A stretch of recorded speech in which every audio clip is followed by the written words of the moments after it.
Week 14 of the CFL season continues tonight at the stadium at BC Place. It's the second game of our doubleheader Saturday, and it features the two senior statesmen in the Canadian Football League.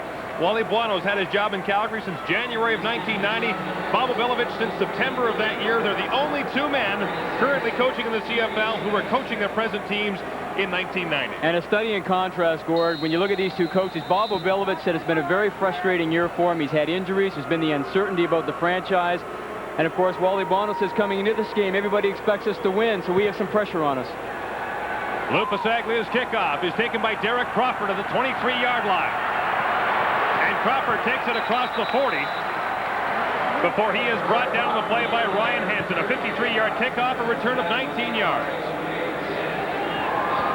And here comes the Lion Killer, Doug Flutie. His numbers in 1992 aren't quite what they were last year. 26 interceptions are the big number, but he's passed for over 800 yards in 2 games against the BC Lions and rushed for another 100. And one of the reasons for those interceptions, Gord, is that he's not playing in a dome now. He's playing outside of McMahon Stadium, so he doesn't have that comfort of playing 9 games a year in this facility. 1st and 10 from the 41. The fake to Keevan Jenkins, and Flutie throws right away.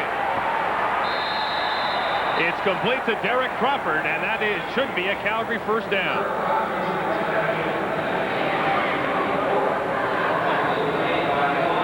Moore, Cafazzo, McDonald, Romano, and Covernson, the rookie, are the starting offensive line for the Calgary Stampeders.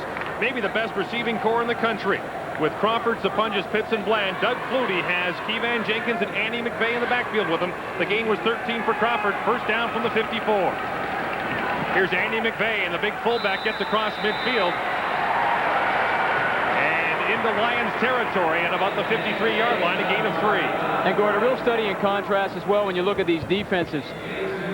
Obilovich's philosophy on defense is he wants to come out and play man coverage, and you're going to see them try and match up right across the line. They feel they can run with these receivers. I tell you what, they haven't done it in 2 games previous this year. He's trying to look for that magic weapon right now that can stop this Calgary offense. 3 receivers to the bottom of your screen. 5 in total. Flutie from the shotgun. Looking for Pee Wee Smith, who turns around and makes the catch. And what a grab it was down at the 26-yard line as he was working on Brett Young, the rookie. Pee Wee Smith back in the lineup. Shotgun formation. Flutie looking outside. The key to this score and this reception by Pee Wee Smith, the defensive back, Brett Young, has his back to Flutie. He cannot see where the ball is. He turns at the last moment. The ball underthrown. Pee Wee Smith is able to come in underneath and make the catch. Gain of 27 yards. 1st and 10 Calgary. At the 26-yard line. Just underway in the first quarter. Flutie to throw again. Over the middle for Dave Sapunjas, but Sapunjas had broken his route towards the middle of the field. Flutie was going to the end zone. Well, a mix-up in pass routes there. Doug Flutie looking at David Sapunjas, kind of signaling, saying, I thought you were going into the end zone. Sapunjas thought he was hooking up over the middle. Doug Flutie was the star of the show last year for the BC Lions. And when he departed in the offseason for Calgary, the Lions' fortunes took a turn decidedly for the worse.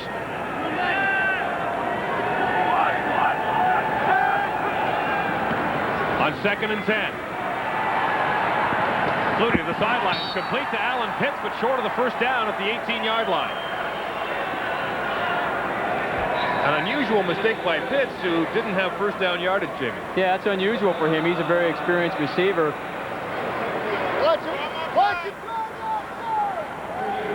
And so Wally Buono will take no chances, and Mark McLaughlin will come on to try the field goal for the Calgary Stampeders. Yeah. This is an early victory for the BC Lions. The last time these two teams met at McMahon Stadium, it was 14-0 before most of the fans had settled in their seats.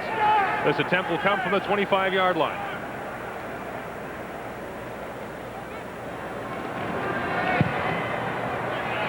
And McLaughlin puts it through, so the Calgary Stampeders strike on their opening drive. Danny Barrett, the BC Lions, will get their chance in a moment.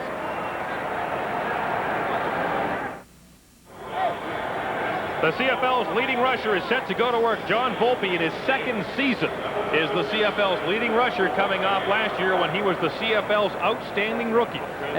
Sorry, Gordon. As we mentioned earlier, the key, Jamie, is for BC to stay close enough so that Volpe can get some carries. And the thing that's unique about John Volpe is his running style. We watched tonight. He is not a running back that gets through the hole and starts to make moves laterally. He's a straight line runner. He tries to string things out. He sees the hole. He cuts straight up, and he runs straight to the end zone. And here's a guy who can do some running on his own. But Doug Flutie passed for 48 yards on that opening drive, and it resulted in a Mark McLaughlin field goal. So now the BC Lions will get their hands on the ball. Mark McLaughlin will kick it off, and back deep are a couple of guys who were acquired specifically for their kick returning skills. Former Hamilton Ticat Rico Cartwright and former Saskatchewan Rough Rider Willis Jaycox, as BC's search for the explosive return man continues, and they hope they've found a couple in Jaycox and Cartwright. Both these teams were pleased to learn moments ago that the Toronto Argonauts had defeated the Edmonton Eskimos handily at Skydome tonight. And for Calgary, that opens up the opportunity to open up a 4-point lead atop the West Division. Jaycox from the 23. And tripped up on a nice tackle by Pee Wee Smith. A 53-yard kickoff, a return of 16. Danny Barrett, and the offense will come out 1st and 10 from the 38. Danny Barrett, 2,083 yards, 6 touchdowns, 10 interceptions. Oh, that's the mark that he would like to erase, not to turn the ball over if they have any hope of beating the Calgary Stampeders this evening. Danny Barrett was injured in the first meeting between these two teams July 11th, suffered a separated shoulder that kept him out for 6 weeks. He did not play in the second meeting between the two at McMahon Stadium. Fake to Volpe. And Barrett over the middle has it held on for a second by Darren Flutie, but he can't make the catch, and Darren Flutie moves to inside receiver in this BC offensive set, as Bob Obilovich wants experienced hands inside, but Flutie couldn't squeeze it there. When we talk about different philosophies on defense, Calgary, on the other hand, are not going to play a lot of man coverage. They like to play zone. They're very patient on defense. They are not a big play defense, but they think that they can play solid, let the other team make the mistakes. 2nd and 10. Here comes the blitz. Barrett gets it away quickly, and the pass is behind Darren Flutie as Daryl Hall was right in Danny Barrett's face. And they didn't disguise that blitz at all. They brought Daryl Hall, of course, the linebacker, and also Greg Knox, number 8, the safety out of Wilfrid Laurier. You got all sorts of people stacked up there. Number 7, Daryl Hall, gets right through and puts pressure on to Danny Barrett. Has to get rid of it early. And to the familiar cries of Lou, here is Lou Pasaglia in his 17th Canadian Football League season.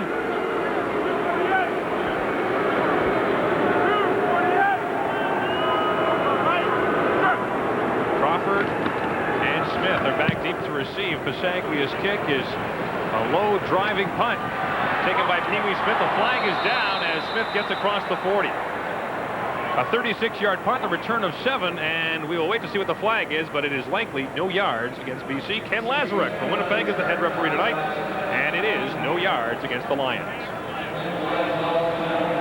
It's really about Calgary, Gord. They give you so many problems in offense because they run so many different formations. They like to run that 6-pack, of course, with 3 receivers on each side.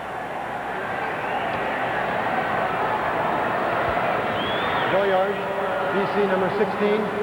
1st down, Calgary. Spencer McLennan is called for no yards, and as a result, Calgary will start 1st and 10 from its own 50. Good field position for a team that opened the game with a field goal mark that has given the Stamps a 3-0 lead.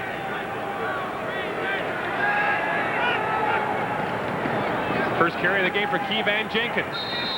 Tough yards close to midfield, a gain of 3. Well, their veteran up front are the BC Lions. Stu Hill and Glenn Scrivener are the men who apply most of the pressure up front for the Lions. The linebacking core is anchored by O.J. Brigance, the outstanding rookie from last year. But here's where the BC Lions have had trouble. Ron Francis is new, Brett Young is new, and Joe Miro is in his first season in the Canadian Football League. Andre Francis is the veteran back there, but a lot of teams have been piling up a lot of yards on this BC backfield. Flutie from the shotgun. He's got Pitts wide open, and this time Pitts has the yardage, a first down at the 43-yard line of the BC Lions. You know, one of the great things about Doug Flutie, Gord, is that he makes great decisions. BC decided to go man underneath, zone on top. Doug Flutie realizes, hey, I've got time because he's trailing underneath the defensive back, and then he finds Pitts and puts the ball right on the money. You can see the separation. All great receivers can separate from the defensive backs, and Alan Pitts probably does it better than anyone in this league. It's a gain of 14 yards. Keevan Jenkins checks out of the game. Calgary goes with 5 receivers. Flutie had someone deep. Now he'll run. Close to the first down and close to getting his head taken off was Doug Flutie as he ducked under the tackle of Joe Miro. And Flutie is about a yard short of the first down. That's that added dimension we talked about at the top of the show. Doug Flutie being able to run. 3 receivers to the right. Pitts comes back. They get a look at man coverage. Flutie doesn't like what he sees downfield. Decides, hey, I'm just going to tuck it up underneath my arm. I'm going to go downfield. And he shows great courage, Gord. He cuts back inside and then takes a pretty good shot. And Joe Miro.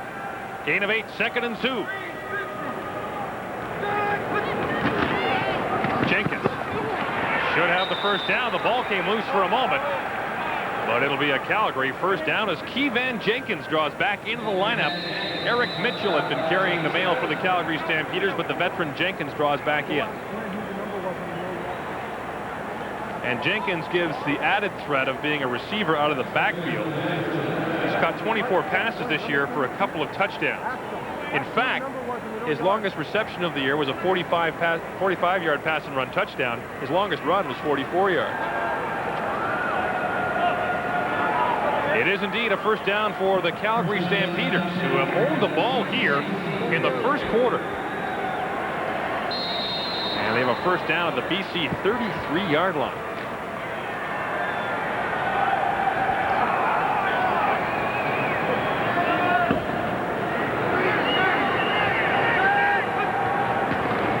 Draw play to Jenkins. Outside, cuts it back in, down close to the 20. Should be another Calgary first down. So Calgary gets it done on the ground with 2 straight first downs by the rush. And when Doug Flutie gives that look that he's going outside, they run counter trap. They pull the right guard and tackle. Luke Capazzo and Ken Moore. Keevan Jenkins does a pretty good job at turning his shoulders upfield and trying to run straight ahead. It was a gain of 13 yards, giving the Calgary Stampeders a first down at the 22. Again, a 5-receiver set. Flutie dumps it off for Keevan Jenkins. Incomplete, but a flag is down on the far sideline, and that might very well be pass interference against Andre Francis. It's a face masking call. Well, that'll give Calgary another first down deep in BC territory. And the Lions are one of those teams that has to play error-free football. And that's a look of disbelief right there. I mean, he's saying this has been a frustrating year. Major foul, face mask, BC number 1, first down Calgary. The call is on the veteran Andre Francis, who does have a reputation for using his hands. And on that occasion, he used his hands on the face mask of Derek Crawford. The result is a first down for the Calgary Stampeders just outside the BC 10-yard line, so Calgary can get a first down before it scores. Flutie on first down to the end zone to Pitts. Wide open, touchdown Calgary. Alan Pitts and Doug Flutie make it look easy against the Lions. Boy, that was an incredible move that Alan Pitts gave Brett Young, 24 on defensive back. I mean, you can tell he's a veteran. He's been around for a while. And Flutie's looking to Pitts here all the way. You can see he's spying to the end zone, lays it up, and you can see that Brett Young bit, number 24, thought that he was going to be an out, and then Pitts turns it up the field. The 10th receiving touchdown of the season for Alan Pitts gives him the league lead in that category. Mark McLaughlin adds the single point, and very quickly it is a 10-0 Calgary lead. Flutie and Pitts are up to their old tricks.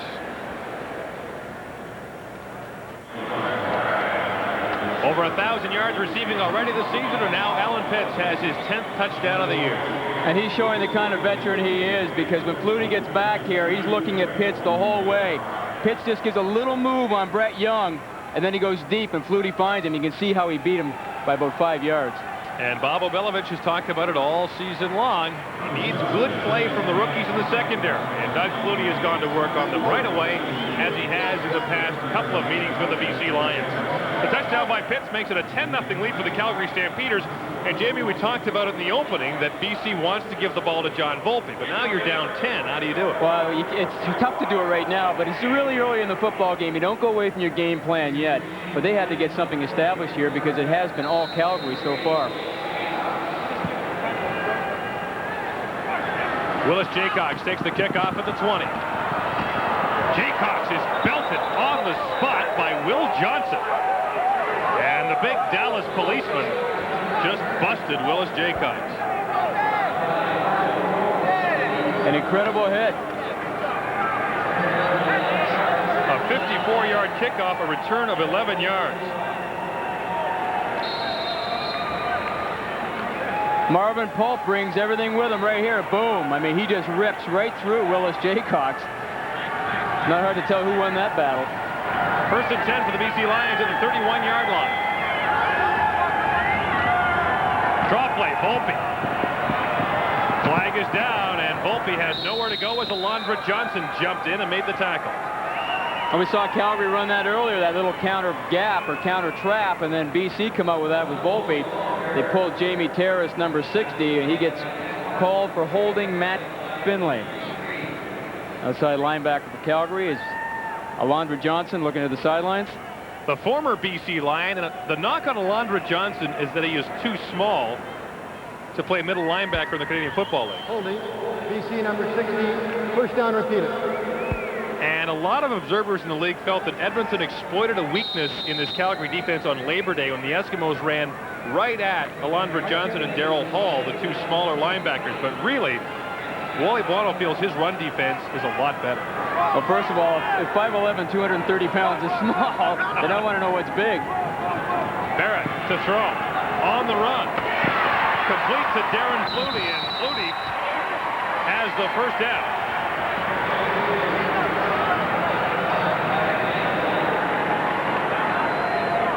Gain of 14. Forgive me, it's 2nd down after the 10-yard penalty. This is the kind of play that Danny Barrett realizes that he has to get going here. Actually, a little bit of holding at the top of your screen on Will Johnson, but nevertheless, good throw to Darren Flutie. Except it doesn't count. It comes back for holding.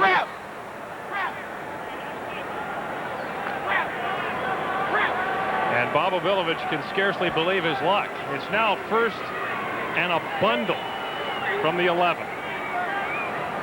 This is about a $5 cab ride. And John Volpe will try to get a few of them.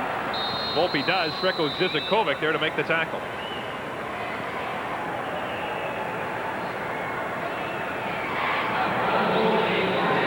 They've got a lot to play for, do the Calgary Stampeders. They could have a 4-point lead in the West when the night is done. They scored on a 6-play, 60-yard drive as Doug Flutie went 11 yards to Alan Pitts. The gain was 7 by John Volpe. So make it 2nd and a smaller bundle now, about 23 yards for the BC Lions. And Barrett worked from the shotgun for the first time. Under pressure, Barrett steps up. Nobody open. Barrett's got a long way to go, and he's cut from behind. Will Johnson tracked him down and brought him down well short of the first down. And that's very good zone defense on behalf of Calgary. I mean, when Danny Barrett escaped out of the pocket, they decided not to get out of their zones. They didn't lose their integrity of that defense. Danny Barrett tries to make some things happen. Once he crosses the line of scrimmage, you can see everybody now coming off, and that was a great effort by Will Johnson, who came from all the way across the field, was in almost on the sack, and then chased him down from behind. Injured Calgary Stampeder is Carl Anthony, as veteran therapist Pat Clayton has a look at his right knee.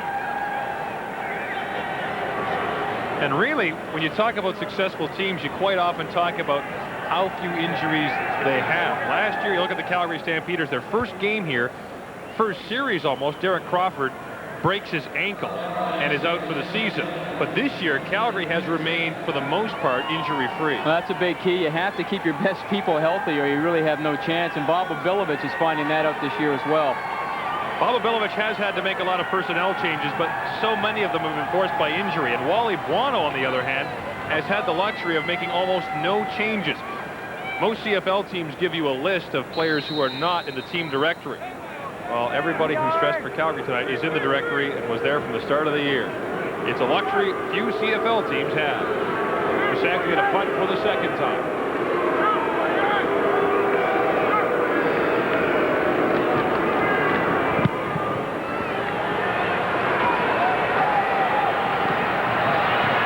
Juggled for a moment. Pee-wee Smith gets up the sideline. Flag is down late as Smith got across midfield into BC territory. A 35-yard punt, a return of 12, and there might be some additional yardage tacked on. A second face-masking call of the game against the BC Lions will give Calgary excellent field position. The Stamps already lead by 10.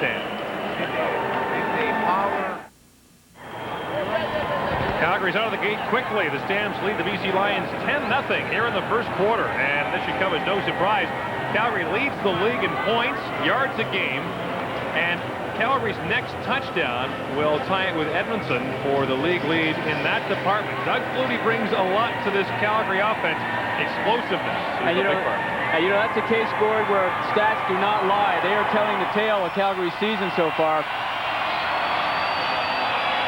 The question about Doug Flutie is this: can he play in the cold weather? And that's what he faces now. The rest of his games will be outdoors, and there are some nasty days coming on the prairies in late October and early November. Right now, Flutie's in his favorite spot, indoors at BC Place. He's always done well here, and he's doing well tonight. Over the middle, completes it to Alan Pitts, who's got running room and a block. Pitts inside the 20 to the 16-yard line, and there's no stopping this guy. I'll tell you what, Alan Pitts is just eating up Brett Young, number 24. Flutie obviously has looked at film tape past week, and he realized that Brett Young is inexperienced. Alan Pitts comes dragging across the formation. They pass him on. And Paul Wetmore was covering Andy McVeigh out of the backfield, and then he tried to slide off and cover Pitts. It was a gain of 20. Here comes Keevan Jenkins, tripped up right at the line of scrimmage.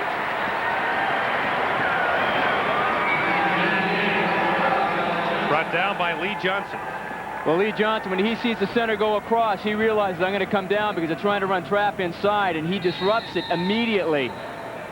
Once he sees the center go away, he's trying to fill that gap. And he did it rather successfully, as Keevan Jenkins will attest.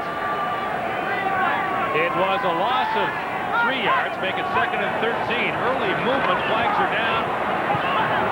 The ball is picked up. Paul Wetmore has it.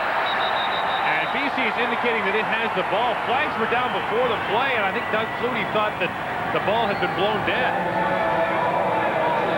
But it's offside against the Lions.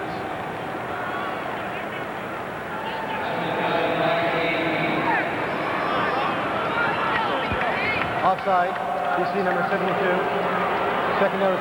54. Sixth penalty of the game for the BC Lions. I tell you, I think Calgary got away with a lucky one there because the left guard, Rocco Romano moved, and I think Glenn Scribner went off of his movement. It's now 2nd and 8 from the 15-yard line.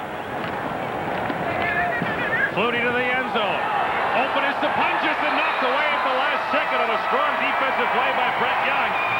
And Dave Stampeders, who is the only receiver in the top 33 in the league who does not have a touchdown, is denied once again. Well, Dave Stampeders has had a great year. This time last year, he only had 6 receptions. This year, he has 49. Flutie looks deep to him, and you're right, Gordy, he has no touchdowns. He can't buy a touchdown this year, it seems.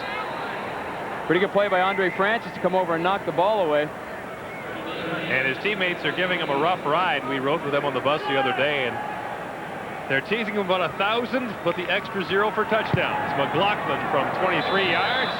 His second field goal of the game is good. Make it 13-0 Calgary. Penalties have been a big part of the football game, but so is Doug Flutie, who has appeared unstoppable for much of the day so far. And really, Jamie, when you look at this BC defense, it's going to have to make some adjustments because Alan Pitts is eating them alive. Well, the funny thing is, I mean, it's tough to make adjustments going from a man team to a zone team when you've been playing man all year long, because you don't really have any confidence in playing zone coverage if you're a man team. So they're kind of stuck in a bind here because it looks like the receivers for Calgary are just eating them up right now, and that guy seems to always pick the open receiver. And you've got to give credit to the people up front that are blocking for Doug Flutie. Really a new group when you consider who was there a year ago. And they've been doing a great job keeping people off of Doug Flutie this season.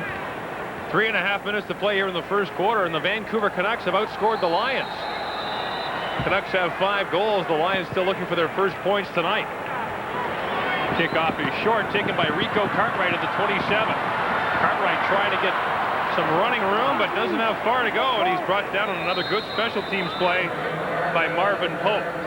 A kickoff of 50 yards, a return of 10. The Lions have the ball back, and they need to get back in this game now. They have to make something happen right now, or this game's going to get away from them. 13-0. Bob Obilovich trying to find the right answer. BC Lions still do not have a first down in the football game. Calgary has 8 already. First and 10 from the 36. 3 minutes to play in the first quarter.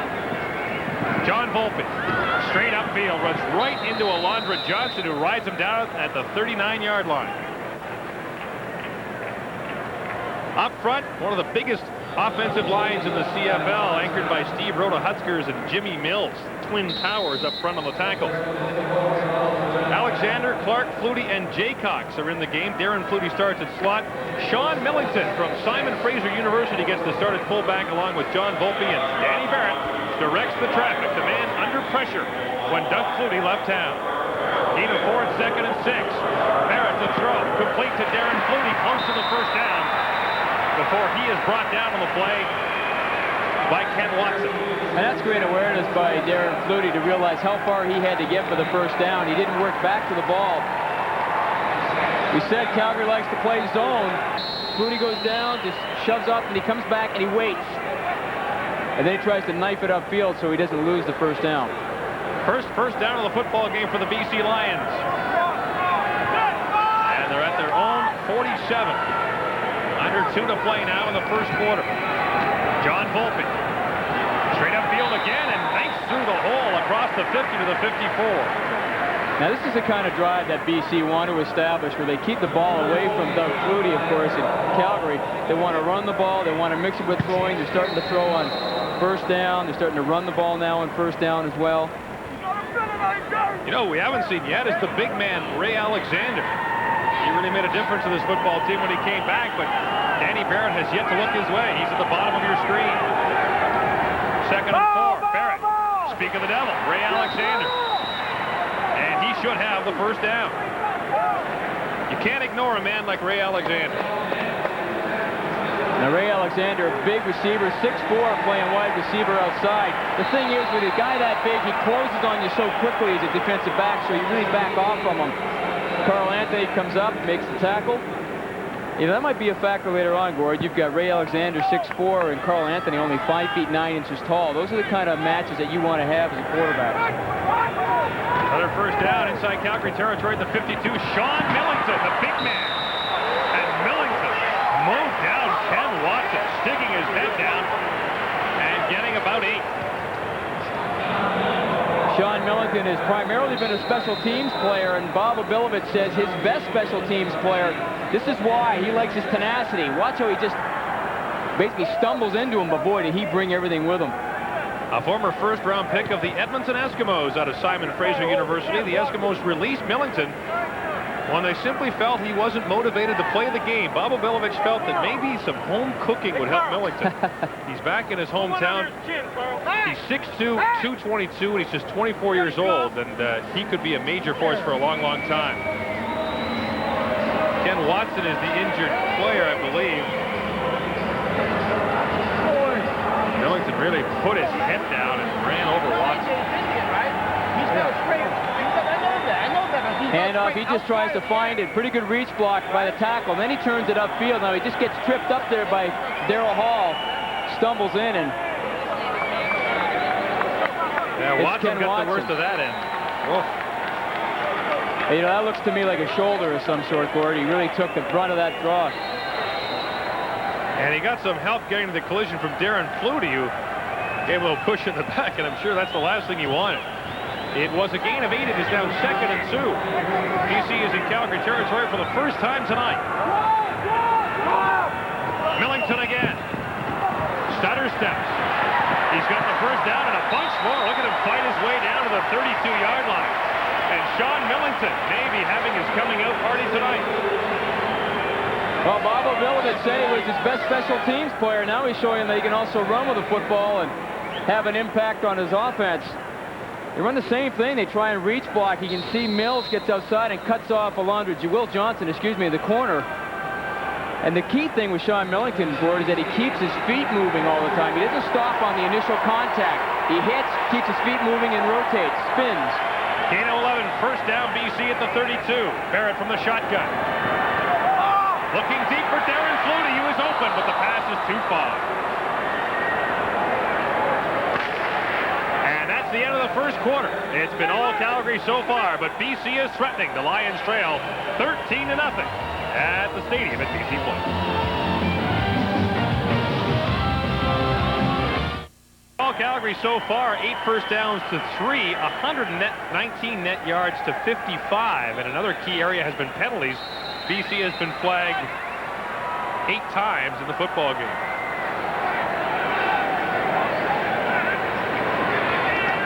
Second down. Barrett over the top, looking for John Volpe, just out of his reach. John Volpe went deep, and Danny Barrett almost had him. Well, they had the matchup that they were looking for. They had Greg Knox, the rookie out of Wilfrid Laurier, on John Volpe. They take John Volpe out of the backfield. They have man coverage. He actually has Greg Knox beat.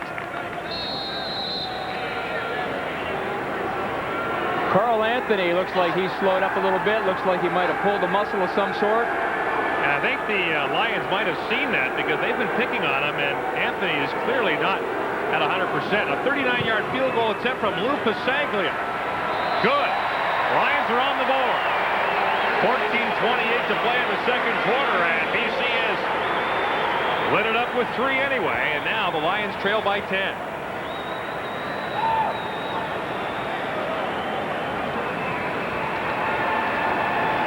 Well, they're starting to get a little bit of life on the BC bench right now. Bob O'Billovich talking to John Volpe.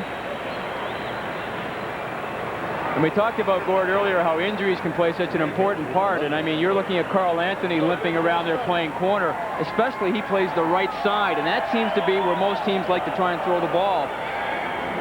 Danny Barrett getting a few words of encouragement from upstairs. Now, clearly the onus is on the BC Lions defense here to change the momentum and stop Calgary. Yeah, they need some big plays on defense right now, and they have to get a turnover. They have to sack Flutie if they can. I mean, those are pretty big things, but they have to start to stop this Calgary offense. It's taken a couple of great defensive plays to limit Calgary to field goals.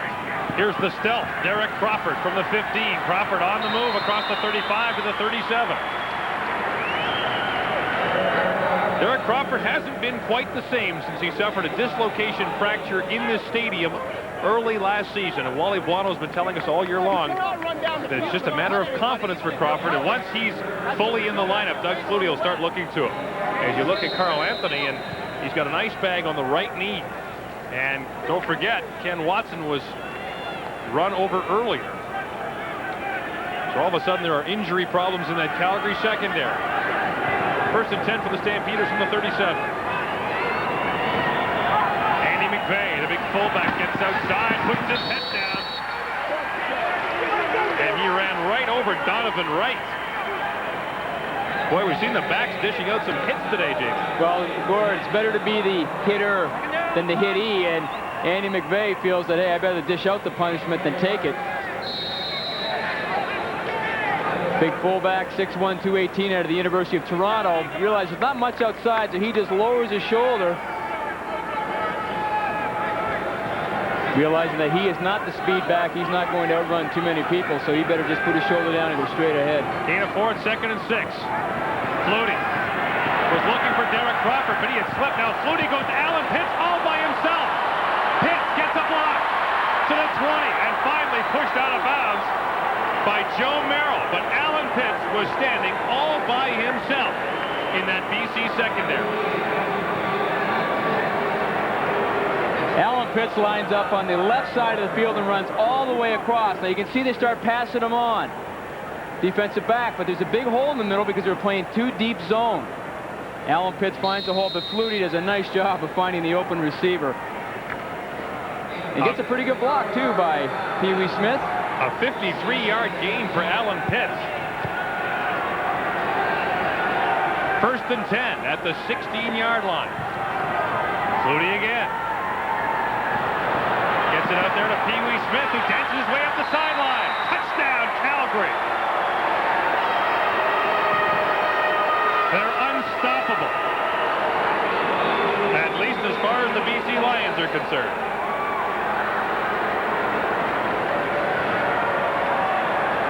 Pee Wee Smith is lined up on the right side. Doug Flutie, semi-roll, sees him just sitting over there on by the sidelines, wide open. Decides to dish him the ball, a little bit of a juke. Ooh, looks like he might have stepped out of bounds. I thought he might have stepped out at the 4. Joe Merrill was the defensive back. But the result is a touchdown for Demetrius Pee Wee Smith. I always wonder why they call him Pee Wee. He's not that small. He's 6 feet 1 inches tall.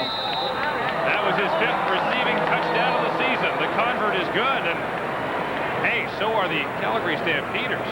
Flag was down on the play. And that will likely be applied on the kickoff as Ken Lazarick sorts it out.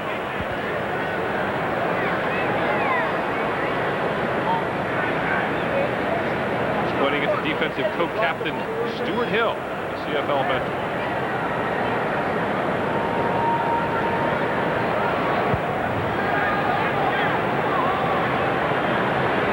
Well, it will be applied on the kickoff. So the Calgary Stampeders have a big lead. And they're looking to have a big night against BC.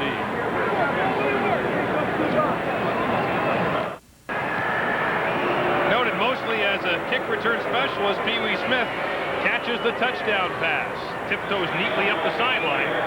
But the big play was a 53-yard gain from Doug Flutie to Alan Pitts. Just 3 plays, 74 yards. We talked about it, Jamie, that the Lions had to do something defensively. They didn't do much there. No, they didn't do anything there. In fact, Doug Flutie made it look very easy going down the field. And Alan Pitts could be having one of those nights. He's already got 106 yards receiving. We've got 12:53 to play in the 2nd quarter. And, you know, prior to this game, he came in with 1,000, close to 1,100 yards. And last year he had 1,740 yards pass receiving, a new CFL record. Most people thought he had no chance of even getting close to that mark. But over 100 yards so far in this game, he's well on his way.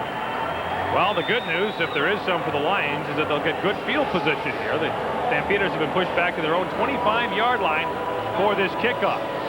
But Calgary's off and rolling, leading by a score of 20-3.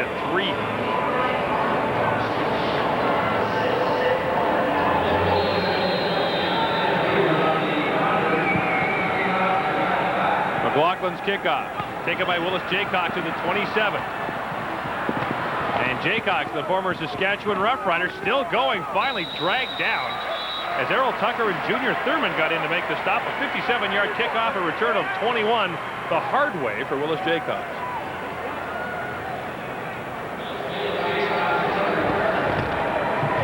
And Pee Wee Smith does it all for the Calgary Stampeders moments after scoring the touchdown. It's a great job by Pee Wee Smith coming downfield. Now he breaks down and he waits. Then he gets inside and makes that arm tackle. That's all he needed to help slow down the ball carrier and let all of his friends come in and finish off the play. No rest for the talented. 1st and 10 Lions from the 51-yard line. Andy Barrett's team is in a big hole. Setting up the screen pass to Volpe, and Volpe is belted in his tracks as he is knocked down by Matt Finley. Matt Finley did a nice job Volpe looks inside. He's going to block now. He just sneaks out, and he looks over, but Finley sees it all the way, and bang. Now, you know, I think it's tough to run screen in that kind of a situation because you really have not established the pass. And so people really are still spying into the backfield because you haven't been able to complete anything against them. It was a loss of 1, 2nd and 11. Barrett. He was looking once again to Darren Flutie, but Flutie was very well covered by Kenton Leonard. In fact, Flutie might have been double covered. Yeah, that's actually a pretty good throw by Danny Barrett. But the coverage is just so... Puts the ball outside, but I mean, he's covered like a blanket. That's a nice job by Kenton Leonard. And that's got to be frustrating for Danny Barrett. Anytime you get back, you get some time to throw the football, but everybody seems to be covered. Bisaglia back to punt for the 3rd time tonight. And he's not the guy that Bob Obilovich wants to see out there a lot.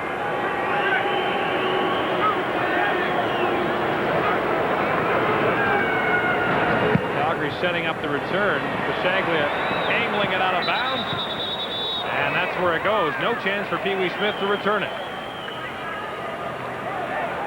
So it seems like they've owned the football all night. And so they do. The Calgary Stampeders will start 1st and 10 from their own 35. Just a 25-yard punt by Luke Bisaglia. What a difference Doug Flutie has made to this Calgary Stampeder football team. Larry Rickman likes what he sees so far, the owner of the Calgary Stampeders. Yeah, he likes it. He likes it. Not a popular man in these parts. He's the man who stole Doug Flutie. Goes to work here. Evan Jenkins. Not much. Jenkins is stacked up inside by Stuart Hill, among others. Lee Johnson. Yeah, they're trying to run the inside trap with Evan Jenkins, but Lee Johnson's not going for it. They want to run that. They're going to have to influence him somehow with the right guard. He's going to have to pull out like he's going on a sweep. And then trap him that way, because once he sees the center go away, he tries to get right into that gap. It was a gain of 2.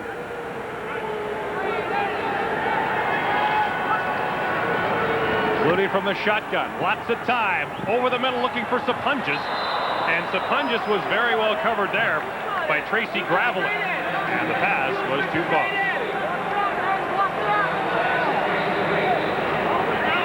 So finally, the BC Lions can get Calgary 2-0. I was going to say, not too many times tonight. It has been that way. So a moral victory of sorts for the BC defense. As you take a look at Ken Watson, who was injured earlier when he was run over by Sean Millington. He and Carl Anthony are 2 Calgary defensive backs who have been shaken up, and Tony Martino makes his first appearance in the ballgame. Martino with a high spiraling punt. Willis Jaycox from the 30. Gets away from one man, gets away from another, but is finally brought down by Marvin Pope. A 13-yard return. And the Lions will look to get something going when we come back. The first time they met, Calgary beat BC 37-19, and it might have been the turning point of BC's season because the Lions lost quarterback Danny Barrett in that game. And the second time, really it was no contest. Calgary won at 44-23, but that game was over at the half. Doug Flutie in the 2 games has passed for 819 yards. And the 2 men who were brought in to bring some stability to the franchises. Wally Buono has certainly done it in Calgary. Bob Obilovich is working towards it in BC, but give Wally Buono a lot of credit. When you look at where the Stampeders were when he took over, he's really done the job. And he does a great job in the draft. I mean, that's where they started to build this football team when he came here, and he's probably one of the most conscientious coaches in the league. He does a lot of tape work, speaks to a lot of the coaches, and he makes sure that he, on draft day, they're selecting the best people available. Fake to Volpe, swinging out to Sean Millington. He's got some room. Millington, a first down and more. Across the 50 to the Calgary 48-yard line is Sean Millington. Well, there's one bright spot for BC tonight, and it has to be Sean Millington getting his first start. Take the inside to John Volpe. Throw it over Will Johnson. Now he picks his way downfield and cuts back inside. Look at the stride that he has, Gore. This is great. Fake it here. Look at everybody going after John Volpe. It was a gain of 20 yards. First down, BC at the Calgary 48. Barrett will throw again. Back across the middle and almost intercepted. Matt Finley moved up to make another strong defensive play, and this Calgary defensive unit has had to make some notable changes. Daryl Hall, who normally plays linebacker, that was the position that Wally Buono kind of created for him to work on the pass. He's had to move back to safety now with 2 defensive backs injured. Matt Finley just sticking his hand out, knocking the ball away so Darren Flutie can't get it. As well, Gore, they've also brought in number 3, Errol Tucker, to replace Carl Anthony. Second down. High snap in the shotgun. Barrett has a man open. And completes it down there for Ray Alexander. The big man has a first down for BC.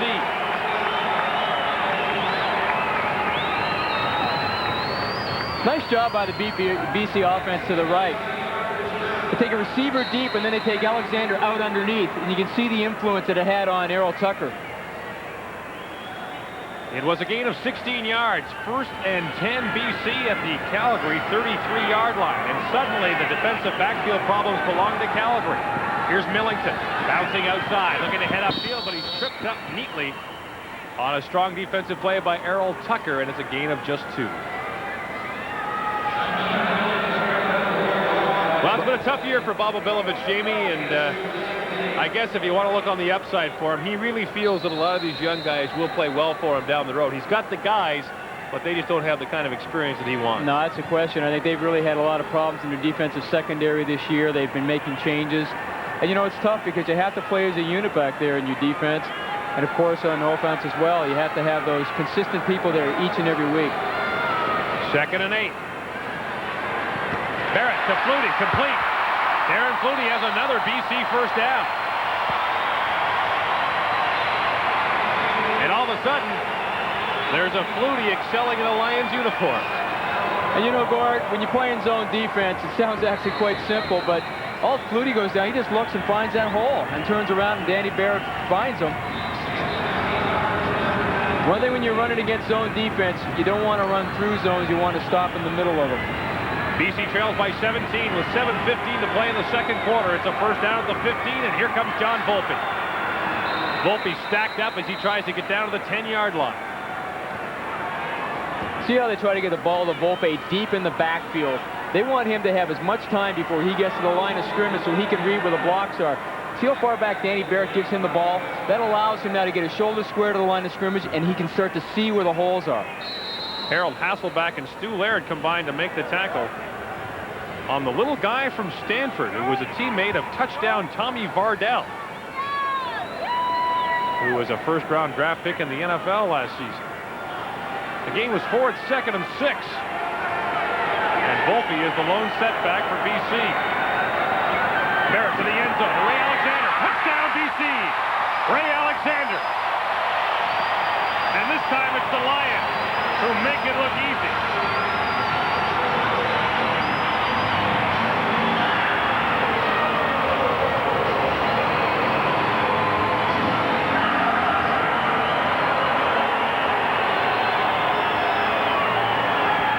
Danny Barrett puts this one on a rope.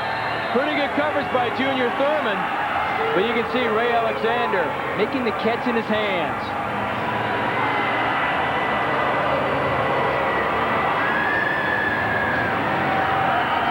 Only the second touchdown receiving this season for Ray Alexander. And it gets the Lions back in the game. The convert is good. And the Calgary lead is cut to 10. We'll be right back to BC Place. And now the question is, with 2 Calgary defensive backs hurt, can the Lions do it again? That's a good point, Gord, because Errol Tucker playing in the corner position, coming in place of Carl Anthony, he seems to be a bit tentative out there. Whenever the ball snapped, he's trying to get back as quickly as possible. That's going to leave some things open underneath because he does not want to get beat deep. Luke Pasagna's kickoff is taken by Derek Crawford at the 15-yard line. And Crawford gets his way up across the 45-yard line, a 25-yard return before he is brought down by Joe Miro. And so Doug Clooney comes back in. in what's turned out to be a good old-fashioned Western shoot. I know Flutie's prime concern right now is to try and take away any momentum that BC might have gained because of that last drive and the touchdown by Ray Alexander.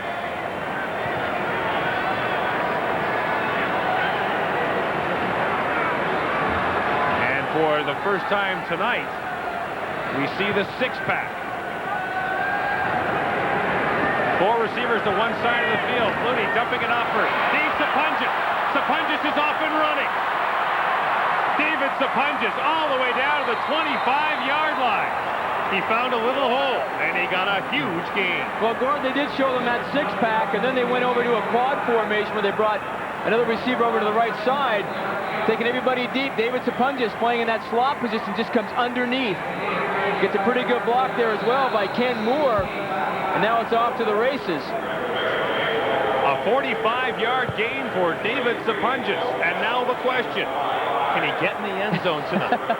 Still looking for his first touchdown of the season. And if we get a chance later on, we'll show you one of the CFL's worst haircuts, which was inflicted on Mr. Sapunjas this week. Flutie to the end zone, wide open, touchdown!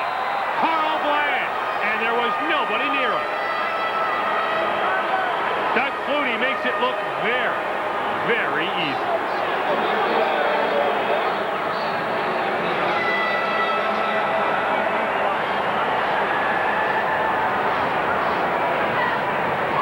When you're this close to the goal line defensively, you're playing man coverage, but somebody forgot to take Carl Bland, and you can see that Rico Cartwright was looking over, but both Joe Merrill and Rico Cartwright looked at each other after the ball was caught, almost wanting to point fingers at one another, saying, you're the guy that was supposed to have him. 6 defensive backs were in the game for BC, not enough to stop Carl Bland from catching the touchdown pass, and he was wide open. And you know, Gord, that's why it's so difficult when you have all those 6 receivers running around, because when they're running back and forth through the formation, people bump. They don't run with them the whole time. Love you, Cara. I need that one, didn't I? His 3rd touchdown of the season. And it is back to being a 17-point lead for the Calgary Stampeders. And the injured Calgary Stampeder is not on our roster.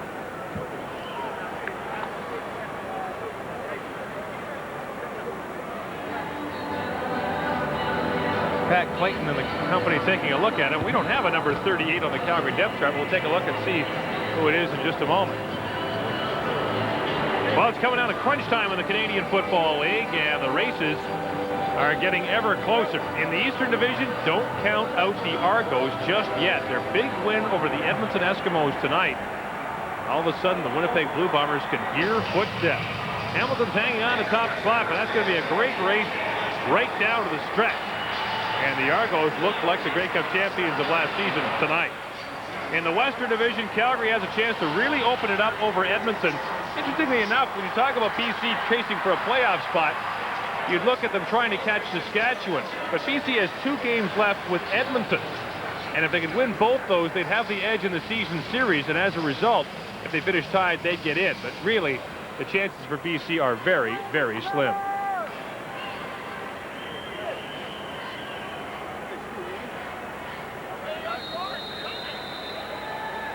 Doug Davies, who wears that number when he plays on special teams, is the injured player. And look out! Here comes Willis Jaycox across midfield. And a flag is down.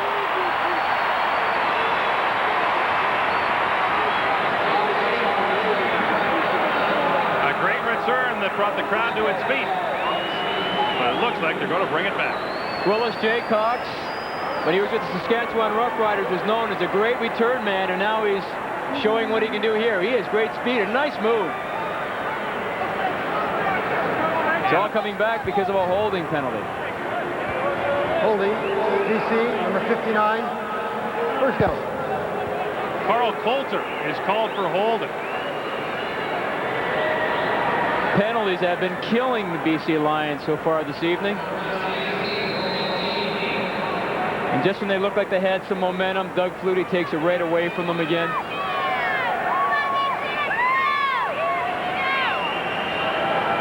So Danny Barrett and the offense start 1st and 10 from the 18-yard line. 4:45 to play in the second quarter. Barrett had time, but now he's got trouble, and Kent Warnock wrestles him down. Warnock, the Calgary native, has been to the Stampede a few times, and he just bulldogged Danny Barrett down. Now they call Kent Warnock the Warrior, and that front four, the Ultimate Warriors. Good surge off of the football. Kent Warnock in a struggle with Ian Sinclair. Manages to get in and finish him off. Did everything but tie his legs. I'll give it a 75. And we'll see you next year at the greatest outdoor show on earth. Kent Warnock, who's trying to regain the form of a couple years ago. He's really battled injuries. Barrett on 2nd down. Over the middle and complete to Ray Alexander, who caught it on the 2nd try. At the end of the year, they don't ask how, they ask how many.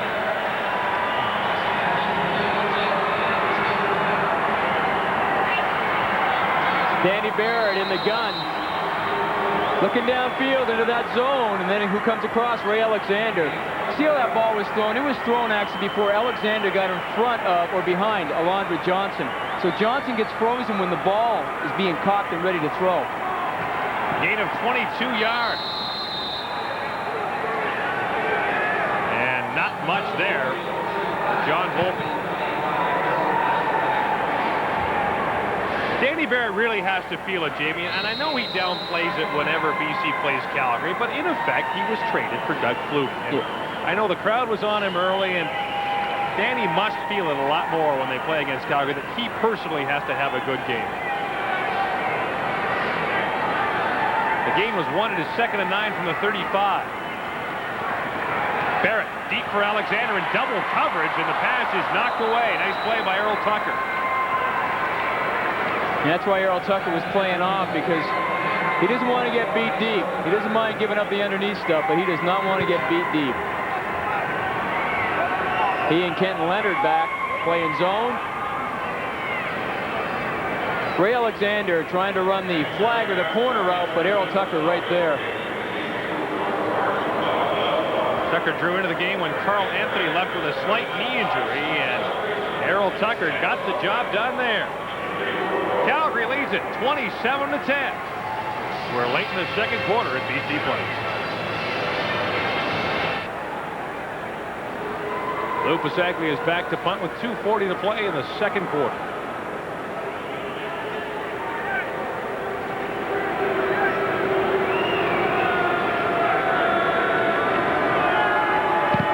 Once again, Pasaglia was aiming for the sideline, but Pee Wee Smith will get a chance to return it from the 25. Smith has the room, fumbled the football. A flag is down. And Calgary managed to get it back. No, the official indicates BC. A 48-yard return. Pee Wee Smith fumbled the ball. And we'll get the call from Ken Lazaroff. Lead the block. Calgary number 31 declined. 1st down BC. So the Lions get the break. It's the first turnover of the football game. Yeah, it's come at a good time for BC as well. Calgary going to take back over possession of the ball. Pee Wee Smith has the ball in the right hand. He's running right. He has it right, but you can see he gets stripped from behind.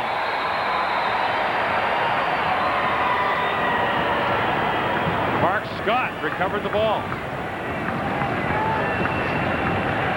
Can't stand around and watch. Derek Crawford got mowed down by Matt Clark. Barrett, the throw to Flutie, to the 3.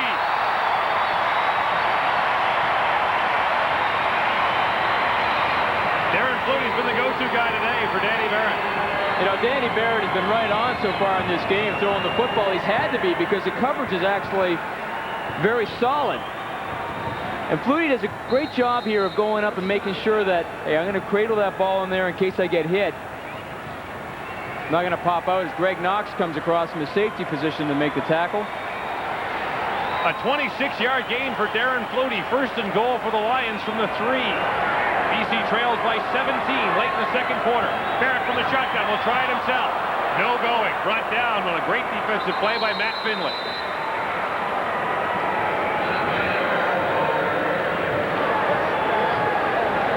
They try to run a trap draw here. Danny Barrett getting back in the shotgun. They pull a left guard, Carl Coulter. Didn't fool anybody as Matt Finley came in and crunches Danny Barrett. I can remember a time last year when there was speculation in Calgary about whether or not Matt Finley would ever play football again. He'd injured his knee for the second time, and a lot of people thought that just walking would be an effort for him. He might be Calgary's best defensive player tonight. Second and goal from the 3. Volpe, the lone setback. Option. Volpe. Nowhere to go, and look who's there again. Matt Finley.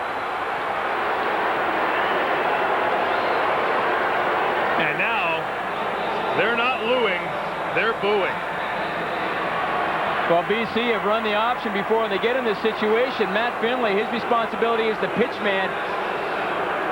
He has perfect leverage on John Volpe. Does not want to allow him to use his speed and get outside. Forces Volpe up inside, and they're going to have to attempt a field goal. A great goal line stand by Matt Finley.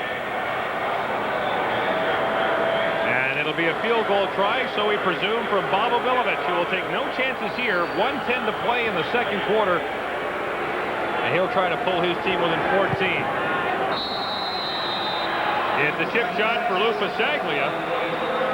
So BC gets 3 off the turnover. Is it enough? Well, the Lions are playing better defensively, but they'd like to have gotten more there. What a stand, though, by Matt Finley. Well, Iguano a little bit upbeat, looking at his defense, saying, hey, they did a nice job there, stopping BC from scoring a touchdown. And I'm sure that Wally Buono, as much as anybody, appreciates great defensive play by a linebacker. You saw Jeff Reinbold there giving Lou Pasaglia some encouragement. Most teams around the league will tell you that the Lions probably have the best special teams in the CFL, and a lot of that credit goes to Jeff Reinbold as Danny Barrett received some attention on the BC sideline, and that's not what they wanted to see. How ironic is it, though? Barrett was hurt in the first game against Calgary on an option play. Now on this option play, he's being checked out again. Pasaglia with a low driving kickoff. Taken by Derek Crawford. Crawford needs a block. Gets outside of Spencer McLennan, but is finally brought down by Mark Scott. And a flag is down as we had some action after the hit. Carl Coulter just drilled Dwayne Ford, number 31 for Calgary, right at the end of that play.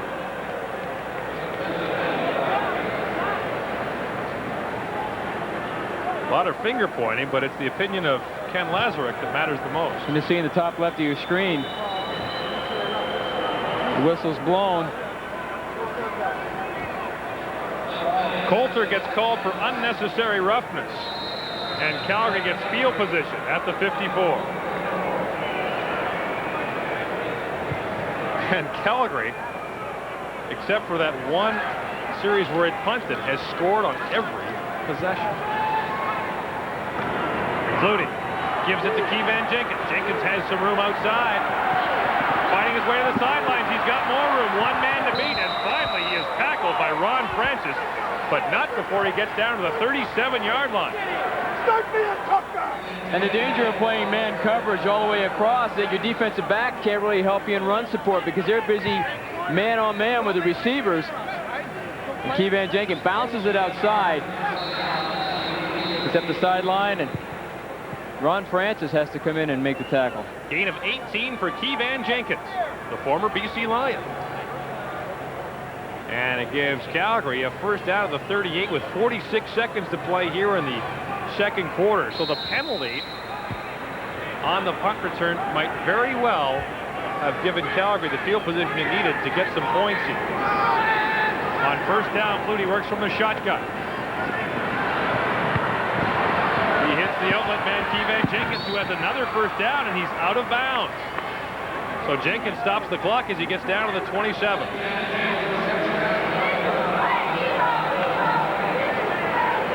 Paul Wetmore, linebacker out of Acadia University, comes in and lowers the boom on Keevan Jenkins, but not before he got the first down. Happy birthday, Paul. 26 years old today. Flutie is under pressure and gets it away to Jenkins. Flutie, the magician, got it to Keevan Jenkins, who gets it all the way down to the 10. The ball is loose. And Calgary will maintain possession. How did Doug Flutie find Keevan Jenkins? If he's 5'10", I'm 6'10". And there was a flag down on the play. Doug Flutie has excellent vision, as all do great athletes. He manages to get himself out of so many jams, and there it is again. Always seems to find that open guy, and everybody goes, boy, is he lucky. No, there's no luck about it. Actually, Calgary were lucky BC did not recover the football. This is the added dimension that Doug Flutie gives to this Calgary Stampeder football team. Manages to get himself out of trouble time after time. And you can see the frustration in Glenn Scrivener coming in. He wanted to give him a shot, but he held off. The penalty was illegal contact against the BC Lions. It is naturally declined, so making it first down Calgary at the BC 11.5 with 15 seconds to play. Time for Flutie to get a couple of plays away. Here they go to the end zone for Pitts. Almost a great catch by Alan Pitts, and the flag is down in the end zone. Alan Pitts almost made the circus catch, but Calgary may be getting a trip to the 1.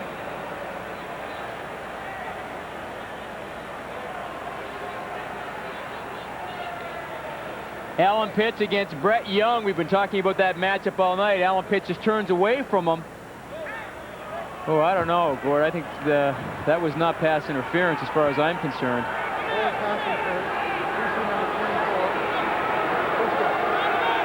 Well, Glenn Johnson, the side judge who was right there, did not make the call. It came from the back judge. And problems with personnel for the Lions as they're just getting their people in now. 9 seconds to play in the second quarter. Half the distance to the goal line. So it's a 1st and goal from the 5, and here comes Flutie. On the run, into the end zone. Touchdown! Carl Bland is second of the football game. Give him a chance. He'll score.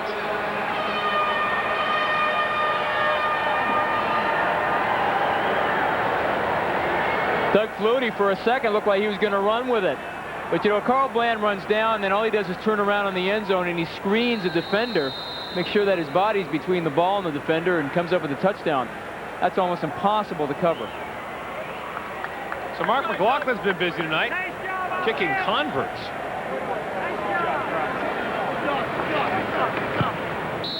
And he adds Calgary's 34th point of the first half. So Lion fans get an unpleasant reminder of just how potent Doug Flutie is. 13 of 16. He's got 291 yards passing already with 4 touchdowns. He's passed over 1,000 yards in 2.5 games against BC. And you know, you talk about professional athletes making big money, but no matter what, do you think Doug Flutie's not excited about playing in this game here tonight? Throws a touchdown pass. Looks for a flag. Yes. It's all business. $1 million a year, is anyone worth it? Well, if anyone is, you'd have to think Doug Flutie is. Well, except for you, Jim. And the man on the receiving end, Doug Flutie's pass, Carl Bland, his second touchdown this evening. You know, he was brought in as an emergency replacement for Calgary when they had a lot of injuries to their receiving corps. He was an NFL cut of the Green Bay Packers. And he was actually brought in to return kicks for Calgary. And he's become a regular part of the receiving corps. And he's become a pain in the rear for the BC Lions tonight. He's been in behind them for a couple of touchdowns. Willis Jaycox kind of bobbled that kickoff. Gets away from one man looking for a seam, and here goes Willis Jaycox. One man to beat, and that man, Andy McVeigh, makes the tackle. Jaycox almost got away, but it is the final play of the first half. And what a half for the Calgary Stampeders. 34-13 for Calgary. You're watching doubleheader Saturday on TSN. Calgary's always done well at BC Place. You could say the Stamps are doing well tonight. 34 points in the first half.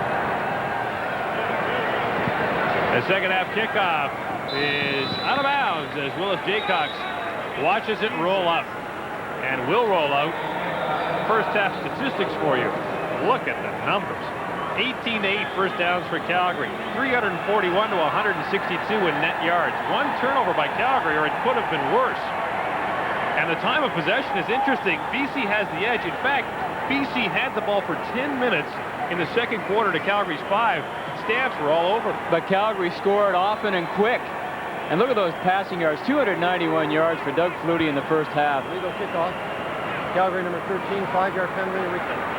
Some telling numbers for you. John Volpe has just 18 yards rushing at the half. And clearly he is not having the kind of night he wanted, or the kind of night that the BC Lions would have liked. The Calgary Stampeders, meantime, have run the ball not badly. Flutie has 8 yards, Jenkins 18, and Andy McVeigh has 2 carries for 7 yards.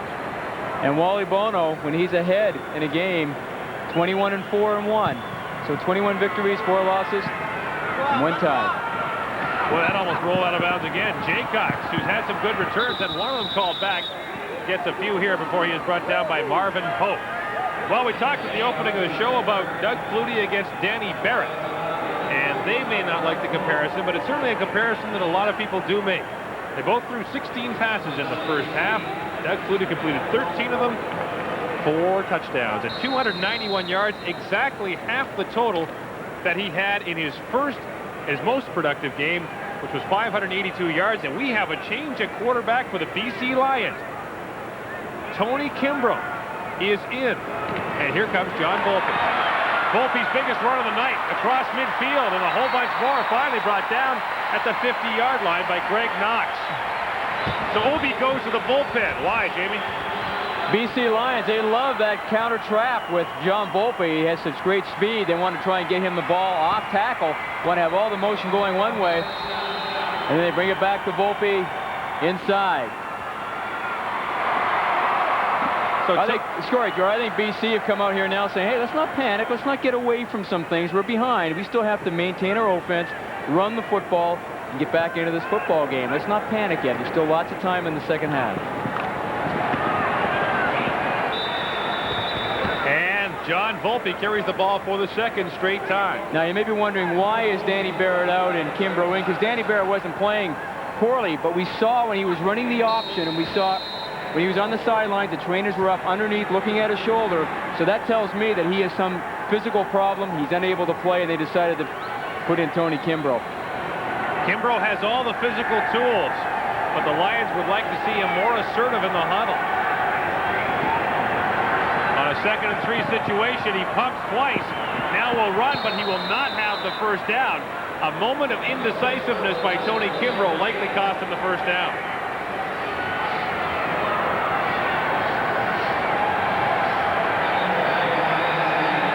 This is a situation where Kimbrough's locked on to one receiver only, and when he doesn't come open, he can't find the secondary receiver, so he decides to run with it. Ray Alexander running downfield, thinks he's open, trying to signal back to Tony Kimbrough. Kimbrough did not see him. Well, Tony Kimbrough got a break there because interference is called against the Calgary Stampeders. It's an automatic first down for the BC Lions at the 33-yard line. Tony Kimbrough is a 49.5% passer, but he has thrown for 7 touchdowns this season. On first down, he's throwing again. Alexander, the pass is too high. Coverage provided there by Junior Thurman.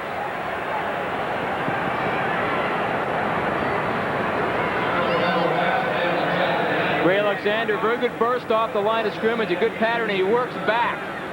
The ball a little bit too high. Those are the passes you can throw lower because the receiver's working back to you. You want to keep them low. You don't want to hang them out to dry. Alexander had 55 yards receiving in the first half and a touchdown. On second down, Kimbrough from the shotgun. To Darren Flutie. Complete, and it's another BC first down. And now Darren Flutie is shaken up. It's a good job by the offensive line. They're bringing all sorts of people to heat. Alondra Johnson's coming up the middle, and Volpe manages to get a piece of him. Man coverage downfield. Again, Darren Flutie in that classic move where he goes up, brings the ball into him so he does not drop it. Kent Warnock, the Warrior, against Jamie Terrace. Jamie giving a little bit of help from Leo Groenwegen. Two players have been shaken up. Darren Flutie is trying to shake off the injury there after making his 4th catch of the ball game. But of more concern to the BC Lions right now is the fact that John Volpe is down and in a great deal of pain. Now, he must have been hurt trying to pick up Alondre Johnson coming in from his middle linebacker spot on the blitz, because Volpe was responsible for him. But it just goes from bad to worse for Bob Obilovich. And we'll have a look at it. To the left of your screen, now he's right in the middle, taking on Alondre Johnson. He and Jamie Terrace got tangled up, the offensive guard. You can't say enough how much this guy means to the BC Lions on and off the field. And all of a sudden, all those losses pale in comparison should John Volpe be lost for any length of time.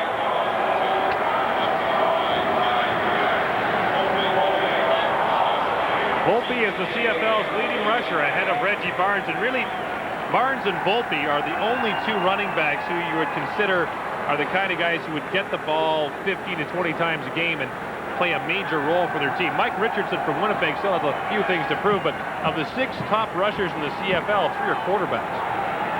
This has to be a tremendous loss for the BC Lions.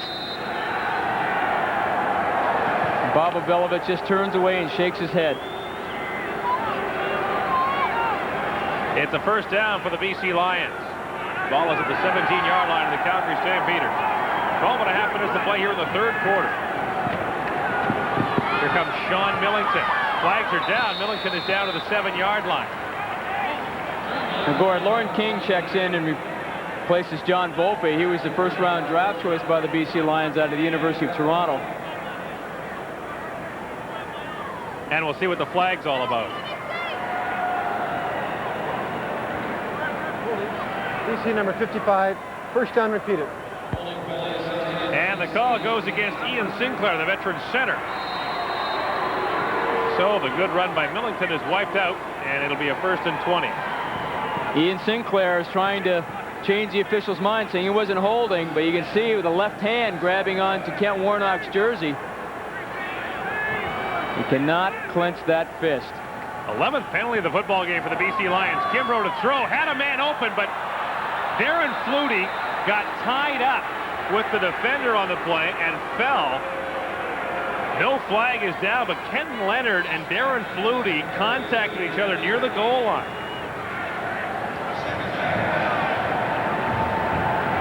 Make it 2nd and 20.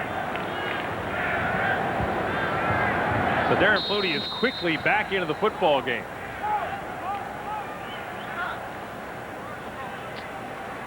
And we can tell you that Ken Watson has not returned after being bowled over in that 1st quarter of play. Nor has Carl Anthony. Kimbrough to throw on 2nd and 20 over the middle and triple coverage. The ball bounces high, but Ray Alexander had 3 Calgary Stampeders right around him. Now, this is the inexperience of Tony Kimbrough, because he is just telling everybody on defense who he's throwing to. He's just looking at Ray Alexander the whole time. Alexander spins around, but you can see everybody converging on Alexander because Kimbrough's looking there. Kimbrough's got to look off and then come back. You know, it's a tough thing for a young quarterback. You get locked into one receiver because you want to get it to your best receiver, and that is Ray Alexander. But you've got to do it a different way. You can't be looking at him the whole way. I think everybody in this stadium knew he was trying to throw it to Ray Alexander. Lou Pasaglia from 34 yards. It's wide left. And it'll go for a single point. I think Pasaglia thought he made that. That's pretty close. So the Lions get just 1. And it is now 34-14. In favor of the Stamps as John Volpe is the man of the moment. Well, Lou Pasaglia has made nearly 600 field goals in his career, and I think he knows that one's good when he sees it. He thought this one was good.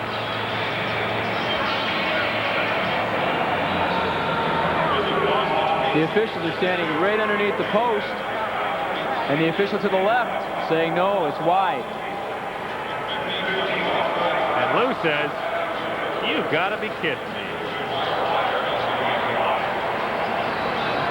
It was there, he says, but it goes for a single point. So Calgary will bring it out. 1st and 10 from the 35, and Doug Flutie's next completion will set a Stampeder record for completions in a season. The former record, the old record, currently held by Peter Lisk and Flutie, who are tied at the moment. And here he comes, Flutie looking, and his pass is too high for Pitts. Make that Dave Sapunjas.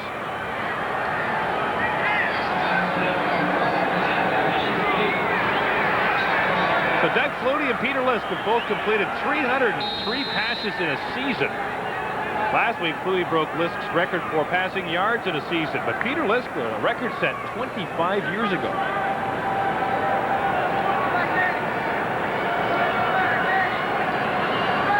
On 2nd down. Flutie has his man, Sapunjas. Sapunjas trying to fight his way to the 1st down, but he comes up about 1.5 yards short. All right. Sitting on the bench with injuries. And Tony Martino comes in for just his 2nd punt of the football game. It's 3rd and short.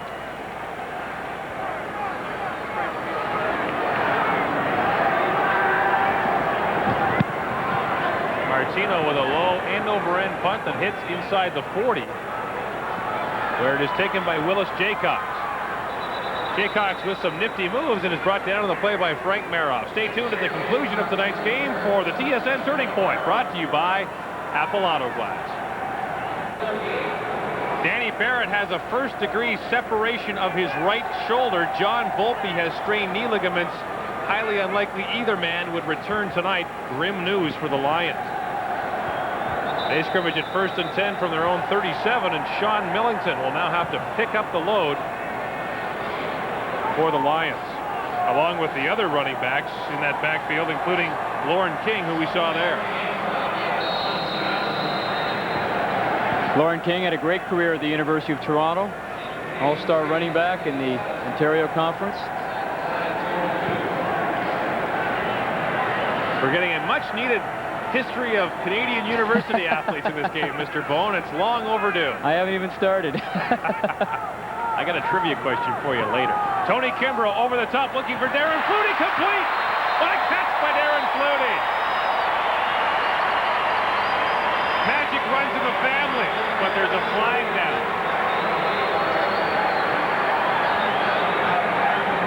This is a great job by Darren Flutie. Daryl Hall's trying to cover him. Now, Daryl Hall doesn't think the ball's even in the air. Flutie just sticks his hand out at the last moment, and that's when Daryl Hall decides to turn. But by that time, the ball was there. That's a nice job by Darren Flutie to give BC some life. Roughing the passer is called against the Calgary Stampeders, so you tack that on to the end of the game and make it 1st down BC at the Calgary 27-yard line. Lions trail by 20.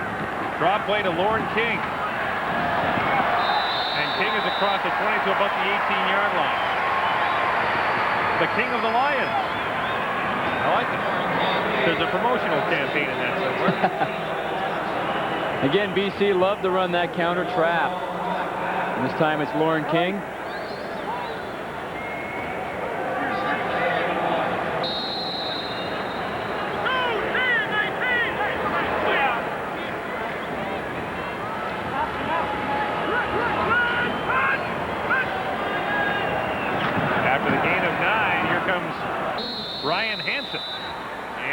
Fights his way for what should be a BC 1st down.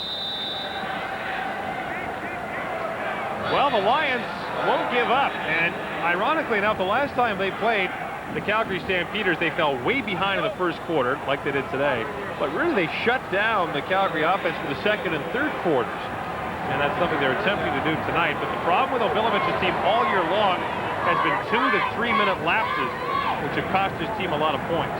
Now we saw that right at the end of the 2nd or 1st half. With a minute left to go, it looked like BC were in pretty good position, but Flutie's magic works once again as they get down the field and score that touchdown just prior to the end of the first half. Ryan Hansen is stopped short. Well, there's no real decision here, Gord. You've got to go for it. Yeah, it's third and less than a yard for the Lions. A great quarterback turned broadcaster turned coach of the Edmonton Eskimos says if you can't get a yard in this league, you should go home. Ronnie Lancaster probably watching right now in Toronto to see what BC does. And Kimbrough got it, but the ball is loose and scooped up by junior Thurman. Thurman is brought down from behind by Matt Clark. What a brutal break for the BC Lions.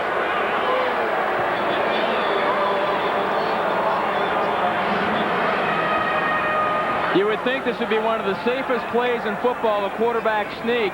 Usually it is, but Kimbrough does not tuck the ball away. Gets stripped by Marvin Pope got in there. Marvin Pope got the hand in, and you hardly ever see that. The Lions are turned away, and Junior comes up with a big play. Calgary leads by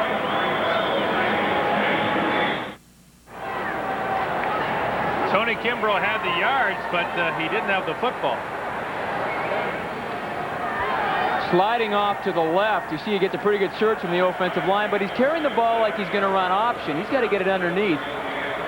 Now the question is whether or not his knee was down before the ball came out, and from that angle it actually looked like he was down. You know what? He was down. That should be BC football.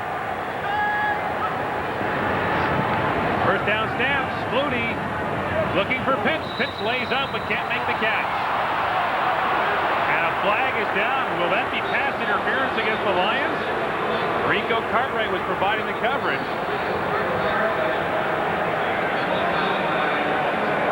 Ken Lazaruk will sort it out. If this calls against the Lions, Mobilovich might leave the building. No, I think it's against Calgary. I think it's... Ineligible receiver, Calgary number 18, 10 yards penalty, first down repeated. So Pitts lined up on the line of scrimmage and was therefore not on the end of the line and was ineligible. That's what happens. He actually didn't align there, Gord. He's running towards the line of scrimmage, but he's on the line of scrimmage before the ball is snapped. You know, they never, or when the ball snapped. They never call that anymore. And a lot of people complain that Ray Elgard from Saskatchewan does it all the time. You see Pitts doing it again. Flutie. Deep. Sapunjas. And it's a catch. David Sapunjas. The referee took a long, hard look to make sure he had the football, but the graduate of the University of Western Ontario. He was the 1990 first-round draft choice by the Calgary Stampeders. Doug Flutie likes to throw to the inside receivers working outside, finds David Sapunjas. Nice job of protecting the football once he catches it. Make sure that Ron Francis does not strip him. A 31-yard gain for Sapunjas, and Doug Flutie now has the record for most completions in a season by a Calgary Stampeder quarterback. Gives it off to Keevan Jenkins, who fights his way to midfield. And Doug Flutie's got a long way to go yet this season.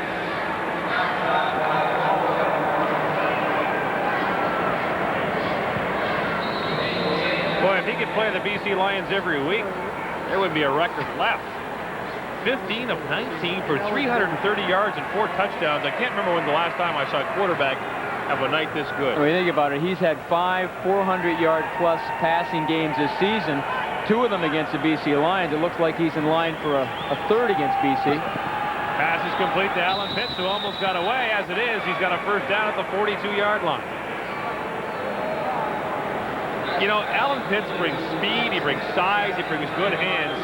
That's an impressive package, and there's a flag down again. Alan Pitts just has such great control of his body. See, he's big and strong. He pushes off the receiver or the defender, Rico Cartwright.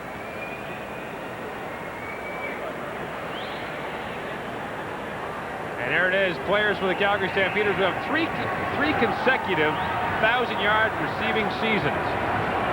Terry Evanson, Herm Harrison, and now Alan Pitts. He's in pretty good company with those two. Roughing the passer is tacked onto the end of it. So make it 1st and 10 Calgary from the 26-yard line. These guys are dangerous enough without tacking on 15 yards. And now Flutie on first down will go to work from the shotgun.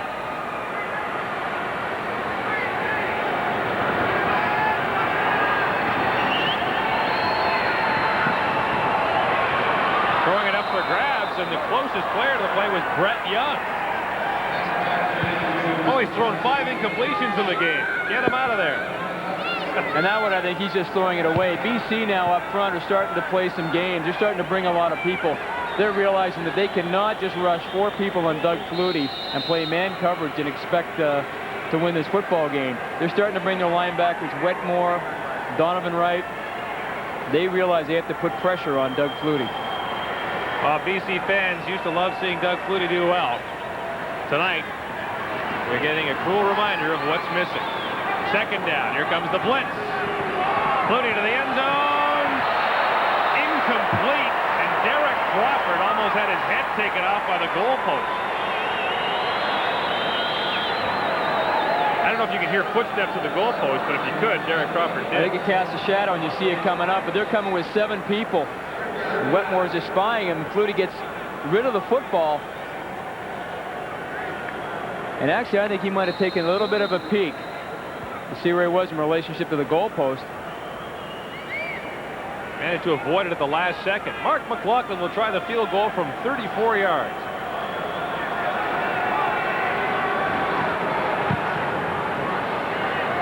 And this one is good. 37-14. Calgary is opening it up against BC. Chances before to open up a 4-point lead in the West, but they've lost each time. They've got a shot to do it tonight. And they've got a 23-point lead over the BC Lions. Kickoff is taken by Willis Jaycox at his own 15. Jaycox got a great block there and picked his way up to the 30-yard line. And there's an injured BC Lion. Now here's a guy who should be selling flowers at the airport, David Sapunjas. Now, what happened to his hair? Actually, I talked to David yesterday, and he said, hey, I just got a cut because all the women in Calgary were after me, and they knew what I looked like, so I thought I'd go incognito. But actually, the real reason I believe he cut it off is because you mentioned it earlier. He has not scored a touchdown this year, and he thought maybe that if he could shave his head, maybe that would get rid of the jinx, and he'd be able to put a couple in the end zone. So far, it hasn't worked tonight for him. What a before and after shot that was. Lauren King, the fake and a shovel pass to Millington, and a flag is down in the BC backfield. And holding is the call against BC, so nothing went right on that play for the Lions. Sapunjas, by the way, needs 21 catches for 1,000 yards on the season.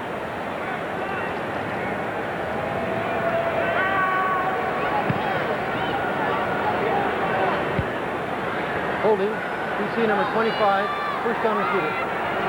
That's interesting. He was the intended receiver. He's trying to make a block first and then try to escape from the defender.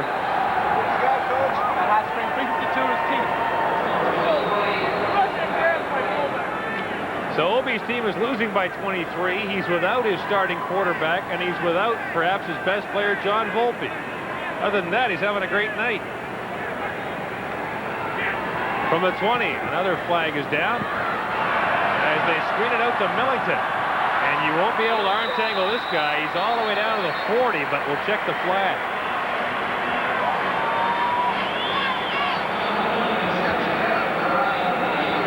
Gets BC. That is so incredibly frustrating for a coach to see your team making those kind of mistakes.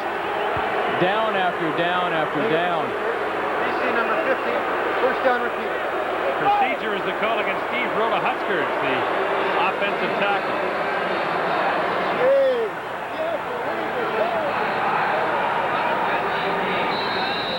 Well, that pretty much says it for Obi, doesn't it? Number 50, the left of your screen, moves just a bit before the ball is snapped. You did? It's a legal procedure, Gord. Okay. I don't know. First and 25.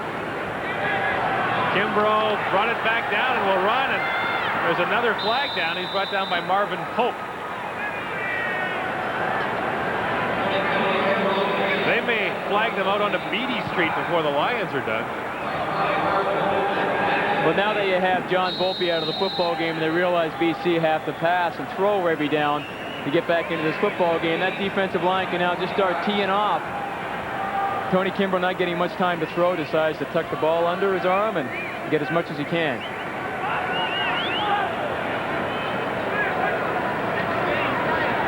So playing at 2nd and 15. Kimbrough's got lots of room.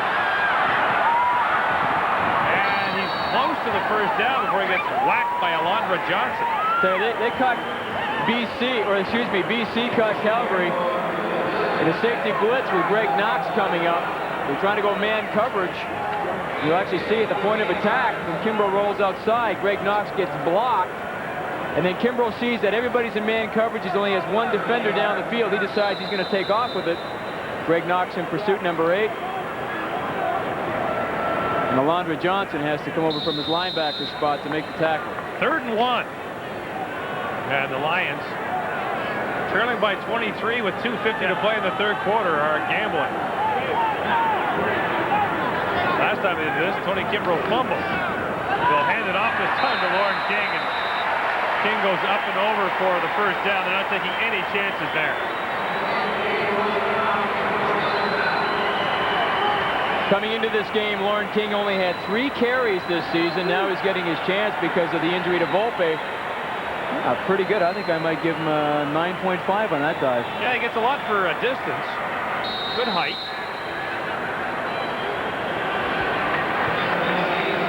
He was interested in our college football telecast the other night between York and the University of Toronto. Said he watched every second of a 40-3 blowout. Kimbrough, the throw. Did he do it again? No. Flutie is out of bounds, and now he's down again. Boy, he made the catch, which was an impressive feat in itself, but he couldn't stay in bounds, and he's really struggling with what looks to be a thigh injury. Tony Kimbrough off of the bootleg. Sidearms the pass. Couldn't get the 1 foot down. Ken Warnock gets off the ball so quickly. Now he starts to shuffle down the line. But you can see the kind of attention that he draws because of his reputation and the kind of player he is. Jim Mills and Ian Sinclair.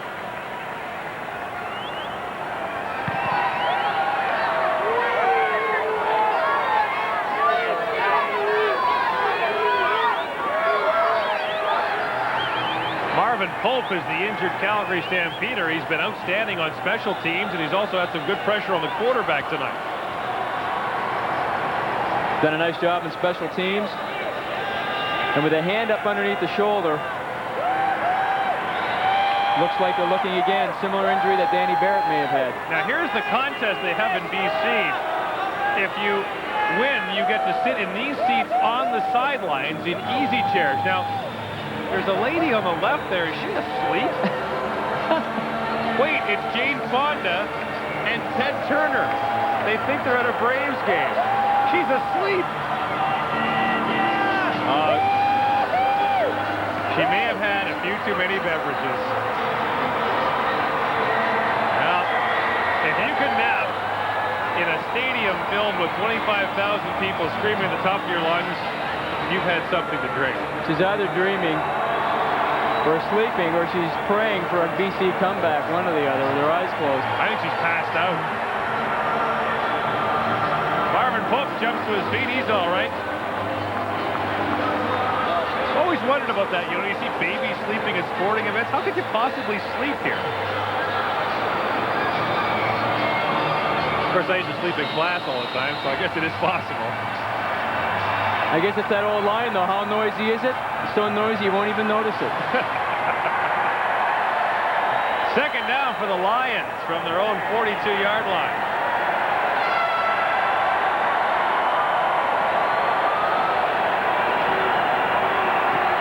Flag is down in the backfield. Kimbrough's going deep, way over the head of Matt Clark. There are actually 2 flags down in the Calgary defensive backfield. I think that might be the first pass thrown in Matt Clark's direction today.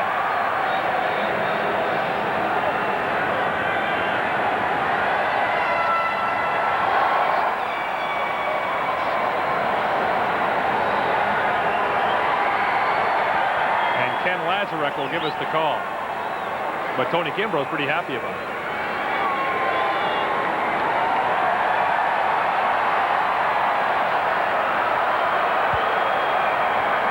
Too many men. Calgary. Major foul, face mask, number 2 Calgary. First down BC. Junior Thurman on Ray Alexander, Jamie. Ray Alexander has such a reputation. Junior Thurman says, I'm going to have to make sure he can't get by me, so he tries to grab his mask to slow him up. That combined with the fact that Calgary had 13 men on the field, it's a first down for BC at the Calgary 43-yard line. Kimbrough looking for Willis Jaycock. That too is incomplete. And Carl Anthony is back in the game, and he provided the coverage.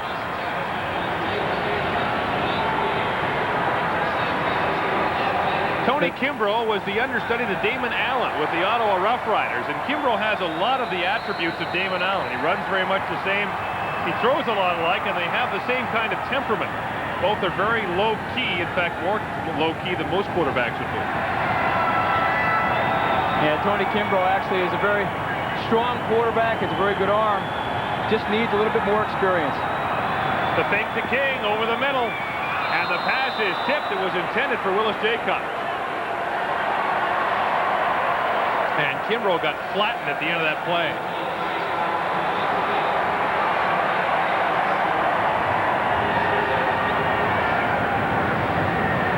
So Kimbrough takes a shot, and the pass goes incomplete. Stu Laird backed into him. And Tony Kimbrough's had a lot of company in the pocket this evening. Unfortunately for him, they all seem to be wearing white sweaters. Lupasegli at a punt from midfield with 49 seconds to play in the third quarter.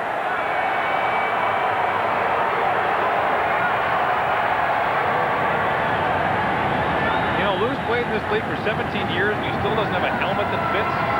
Been crooked for nearly 2 decades. Punt is bouncing around the 10-yard line, finally picked up by Pee Wee Smith. A flag is down right away, and Smith has his way up to the 20-yard line. I think no yards will be the call against BC.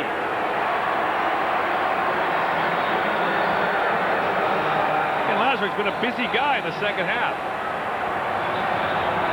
And it's no yards against the Lions. And I hate that call. I mean, I don't hate them for calling it, but I hate it when they call it when it bounces back towards the kicking scene. Next week, the BC Lions go to Commonwealth Stadium in Edmonton.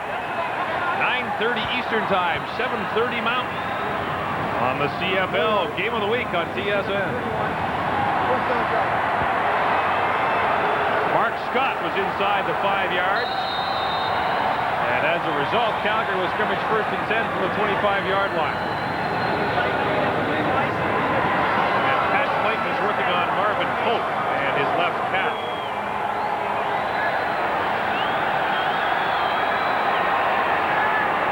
Should be the last play in the third quarter. Handoff to Keevan Jenkins, who gets out to the 31-yard line.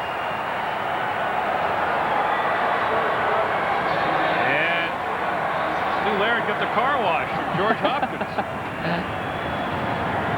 It was pretty hot here in the Dome. BC place. Big Stu's a fireman. And one of the most popular guys on the Calgary Stampeder football team, and a pretty good hockey player for the Calgary Stampeder off-season hockey team. I had a chance to play against them a couple years ago, and whether he means to or not, when Stu runs over you, you know it. Toss to Jenkins. Struggles his way to what should be a first down as he gets across the 35. And that will do it for the third quarter of play. The Calgary Stampeders have a 23-point lead over the BC Lions, who are looking to make a fourth quarter comeback. Hart, and presumably to the dressing room with an injury to his right knee. They've taken the ice bag off, but John Volpe's evening is over. The Calgary Stampeders open the fourth quarter, first and 10 from their own 37-yard line. Looking for Jenkins, the ball is behind him. The coverage provided by Paul Wetmore. So Calgary slowed down a bit there in the third quarter. First downs are now 20-16, and BC has had the football for nearly 10 minutes more than Calgary has. Yet, the Lions trail by 43 points. Well, BC seem to be shooting themselves in the foot every time they seem to get something going. There's either a penalty, flag drop. They always seem to be going backwards. Consequently, they might have the ball for a lot longer period of time, but they just cannot get anything consistently established. Doug Flutie has 345 yards passing, looking for his third consecutive 400-yard passing game against the BC Lions. Completes it underneath the Pee Wee Smith.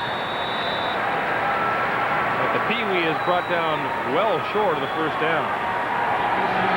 And a nice defensive play there by Brett Young.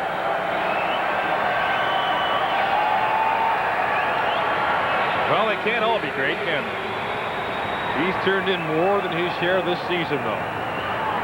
And Tony Martino will punt for the third time tonight. He punts about once every hour. Just to kind of keep him in the game.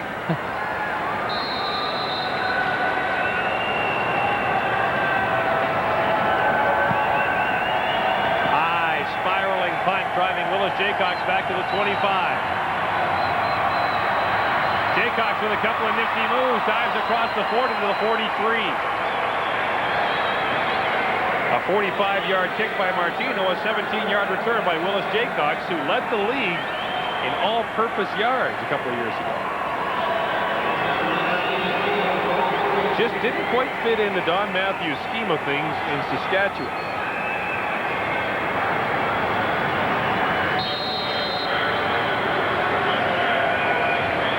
And Tony Kimbrough continues to direct the BC offense. 13:39 to play here in the fourth quarter, and the Lions trail by 23. Kimbrough couldn't find a receiver open, then just kind of sidearms it towards the sidelines to Ray Alexander. And Jamie, you talked about Kimbrough looking at one receiver. He's doing that, and he also seems very indecisive at the crucial moment. Well, I think what happens, Gord, you get back there, and we talked about Calgary playing that zone coverage, so he starts looking in the area that his receiver is going to be running into, and the zone starts to collapse on him because everybody in Calgary knows where he wants to throw the football. What he has to do is get back. He has to look off. He has to look into another zone and then come back to it. You can't telegraph where you're throwing the ball before you decide to deliver it. Kimbrough had trouble with the shotgun snap. Guns one over the middle. Triple coverage. Ray Alexander got rocked. He went for a ride at the county fair.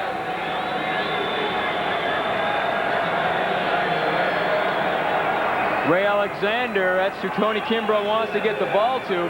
He's saying triple coverage. You can just see, though, everybody's flowing to that area because Tony Kimbrough is just looking at Alexander the whole way. Matt Finley on the pass rush. Kent Warnock.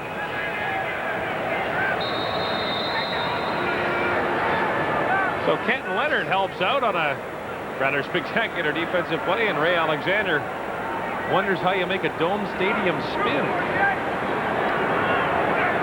Saglia to punt again. Low and end over end. Here's Derek Crawford letting it bounce, and now goes to Pee Wee Smith. Smith reverses his field, gets outside. And the Pee Wee is finally tracked down by Mark Scott. A 40-yard punt, a 13-yard return. Calgary will have the ball when we come back. Wally Buono and Bob Obilovich are men who are headed in different directions this season. Wally Buono has the Grey Cup on his mind. Obi's going to need a ticket. And, you know, if you're Bob Obilovich, this season can't end soon enough for you to get this year out of the way so we can start planning again for next year. One thing about Obi, though, he's always maintained an even keel throughout the season. You know, we saw him yesterday, and it could have been the week one of the season the way Obi is acting. Alan Pitts over 1,000 yards for the third straight year. Here are the receivers who have 1,000 yards this season, and those who are close. Sabunjas and Trevathan. Trevathan not dressed for tonight's game. Ray Elgard has moved ahead of, Alan Pitts has moved ahead of Ray Elgard in receiving, but Elgard, of course, has a game yet to play. Ray Elgard having a very quiet but outstanding season, and you'd have to be thinking that he would be the leading candidate to be the outstanding Canadian this CFL season. He's done it all for the Saskatchewan Roughriders.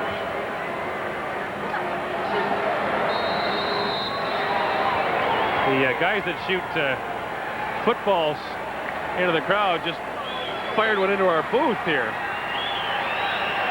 Oh, you're never safe, Jamie, at a CFL game. You just never know what's going to happen. Yeah, but the thing is that I noticed you dropped it. Well, you know. Doug Flutie has a man wide open on the far sideline, Carl Bland, and Bland gets across the 50 into BC territory at the 48-yard line. Bland had 2 touchdowns in the first half.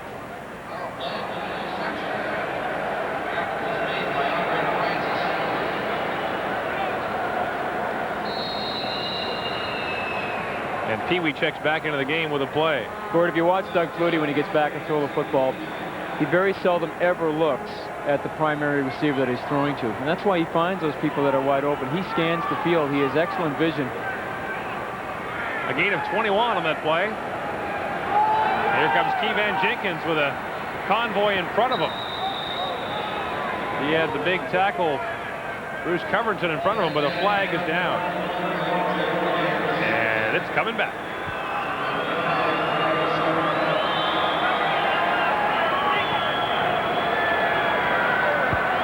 Holding, Calgary number 59, first down repeated. Rocco Romano, the left guard. He and Bruce Covington on that counter trap. Both pull. Rocco Romano kicks out, and Covington's supposed to pull up inside, and obviously Rocco Romano held the guy he was supposed to kick out. Can't believe he didn't tell us what university he's from. Concordia. There you go. Stingers lost yesterday to McGill. Flutie looking for Pitts, and Pitts got drilled.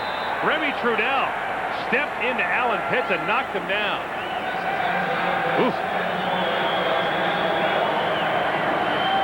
Well, Brian Smith, the big hitting safety, is out of tonight's game, but Remy Trudell fills in nicely. And Remy Trudell just disappeared from your screen, but he's going to come in here awful quick. Pretty good ball tipped away, and boom, he's not even looking at the football. Came in awful late, too.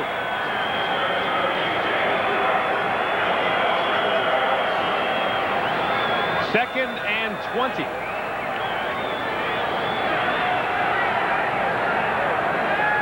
10:53 to play in the fourth quarter. Flutie for Pitts, who was open for a moment, but the play is broken up by Ron Francis as the ball was underthrown just a touch.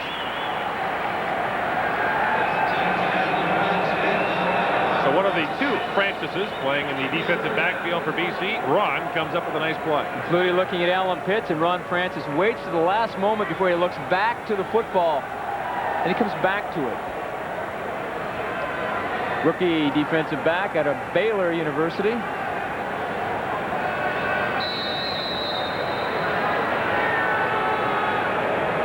And in steps Tony Martino. Big rush, but Martino gets a low spiraling kick away to Jay Cox at the 15. Jay Cox stutter steps, gets away from a couple, and gets up to the 25-yard line before he's tackled by Errol Tucker. 44-yard punt, a 9-yard return as Ray Alexander gets some attention on the sidelines. Not a good injury to have if you're a receiver. Bad thumb.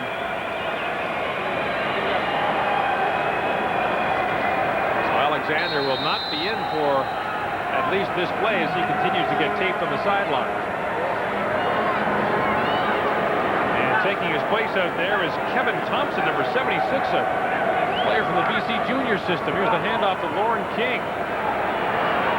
And King, big hole, gets over the 40 to the 42. Finally tackled by the safety, Greg Knox.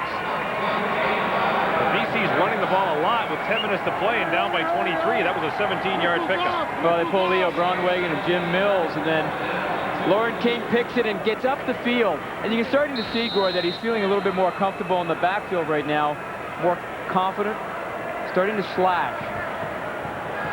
But BC's problem is that the clock is running.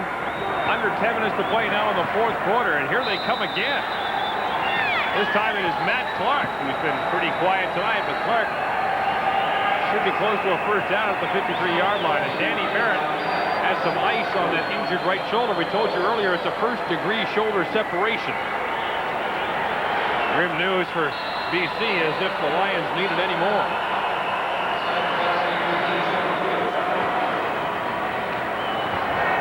Kimbrough brings it down, dives to the 50-yard line, a gain of 8.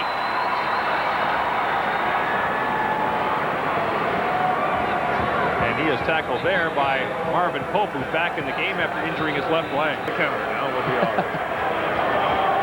Here's King. And he is stopped well short of the first down, but there's a flag down on the play, early movement.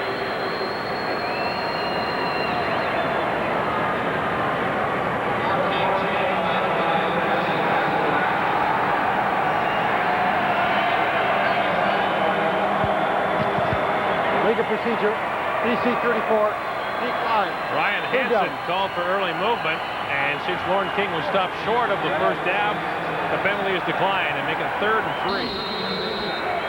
3. You know, Gord, one of the things with Doug Flutie being in with his Calgary team, he really has overshadowed how well they played defense this year. Nobody really gives Calgary's defense much credit, but they are #1 in the CFL.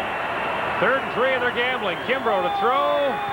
Complete to Ray Alexander, who's back in the football game, and he's got the first down before he's tackled by Junior Thurman. So a pretty high percentage pass, and it's a first down.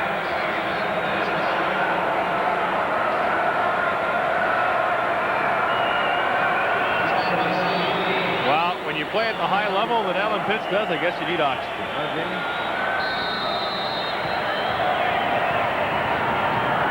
Sorry. First down, BC at the Calgary 45-yard line. 8 minutes to play here in the 4th quarter. Kimbrough brings it down again. Was working the lateral for a moment, thought better of it, and was tackled by Harold Hasselback. I'm not sure Leo Groenewegen would have known what to do with it. He plays offensive line, right guard. I think it was a smart play by Kimbrough not to put it in the hands of somebody that's not used to running with the football. Harold Hasselback, one of the fastest defensive linemen in the CFL, runs a 4.640, which is superb. Kimbrough completes that to Matt Clark, and Clark is close to a first down. It is a first down. Under 7.5 minutes to play now in the 4th quarter. It's an impressive march, but it's a time-consuming one by the BC Lions.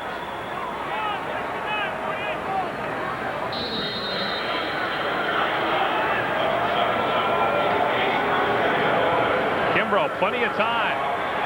Plenty of options. Complete to Darren Flutie.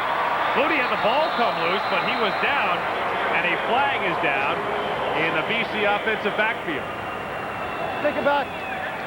Take it back. Holding once again on the BC Lions. Holding. BC number 55. First down repeated. Ian Sinclair called again. And you know, the bad thing if you're BC is that for that time, Tony Kimbrough was looking at Ray Alexander, and then he finally comes off of him and he finds Darren Flutie wide open. So now he's starting to look off of his receivers. And it all comes back. So it's a 1st and 20 from the 45. Under 7 to play now in the 4th quarter. Flushed out of the pocket is Kimbrough, who had a man for a moment. Pumps, runs, and forced out of bounds with kind of a nasty shot from Kenton Leonard. And Kimbrough nailed a television cameraman on the sideline. And right now his boss says, yeah, you're fine. How's the camera? That camera's worth about $80,000. Oh, we've got a couple of screws loose. Uh-oh. All the boys in maintenance. Tony Kimbrough makes a good decision by not throwing the football, trying to get as much as he possibly can. Then he gets pushed out of bounds right into the cameraman. I hope he was rolling. He seems to be no worse for wear, but his equipment doesn't seem to be in very good shape. Kimbrough over the middle and completes it to Spencer McLennan. Another product of that BC junior system. McLennan makes the catch down at the 30. It'll be 3rd down and about 5. Well, Kimbrough's starting to spread it around now. He's throwing to Matt Clark, Spencer McLennan. Earlier in the game, they were looking only at 2 people, Darren Flutie and Ray Alexander. With 6 minutes to play in the 4th quarter, the Lions again gamble on 3rd down. Kimbrough complete to Ray Alexander. Alexander stays on his feet and gets down inside the 15 to the 13-yard line. They're going to call him down at the 20. I didn't think his knee had touched, but the officials decided it had. One-on-one coverage outside Ray Alexander. Nice burst. turns around, there's the hook now, he works back to the football inside. And his knee touches the ground on the 21. See, that's why I'm not an official. Well, that and many other reasons. Just a part-timer. So it's a first down for the Lions. Kimbrough pumps, goes to the end zone for Flutie, but Flutie got all turned around, and there was good coverage provided there by Carl Anthony.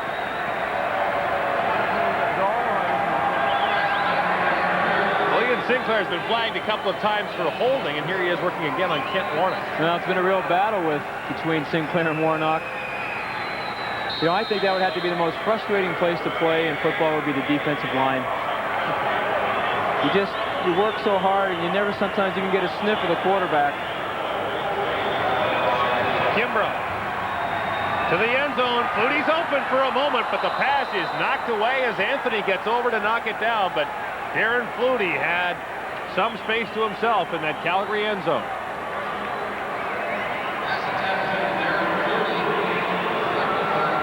You look at this Calgary defense, they don't have a lot of turnovers, interceptions, those kind of things, Gore, this season. But nevertheless, they're playing very solid defense. They're not a big play defense. They don't make a lot of interceptions. They don't cause a lot of turnovers. But they don't allow a lot of points scored against them either. It's 3rd and 10 from the 20, and Obi decides that the field goal won't do him much good here. So again, they go gambling on 3rd down. They've been pretty good at this so far tonight. 5 minutes now to play in the 4th quarter. Man, the Lions have had the ball a long time.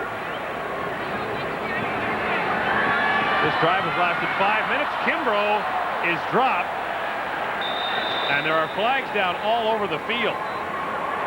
Kent Warnock, the Warrior, does it again.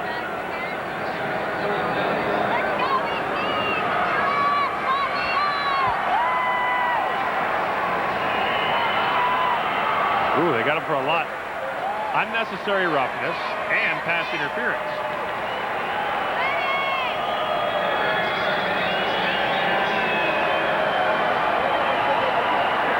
Well, that'll be a sure first down for BC. Well, the battle continues between Kent Warnock and Ian Sinclair. This time, Kent Warnock manages to use his strength and get back into Tony Kimbrough. You see what he did there? He whipped out his right leg and tripped Kimbrough. And I'm sure that's what the call is. Now, you can't leg whip.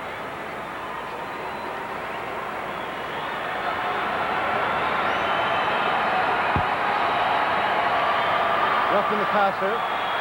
Calgary number 92. Forward pass interference. Calgary. First down. Well, there is no 92 for Calgary. They called it on Kent Warnock. 92. 93. Well, he's going, we don't have a 92. What are you talking about? So the Lions have the ball deep in Calgary territory. But they've got a long way to go.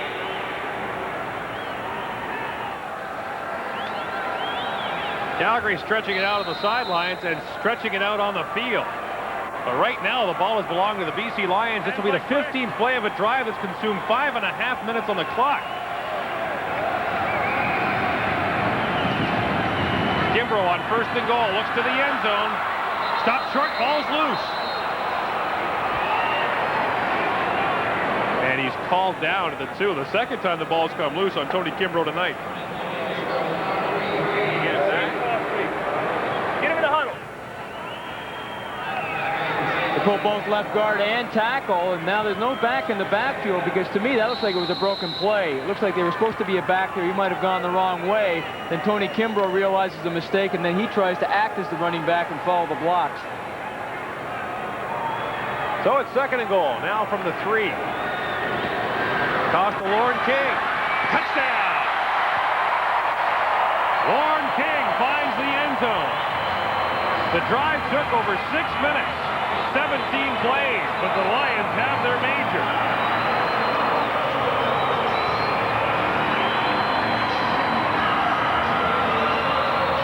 To the right of your screen, they're going to pitch the ball to Lauren King.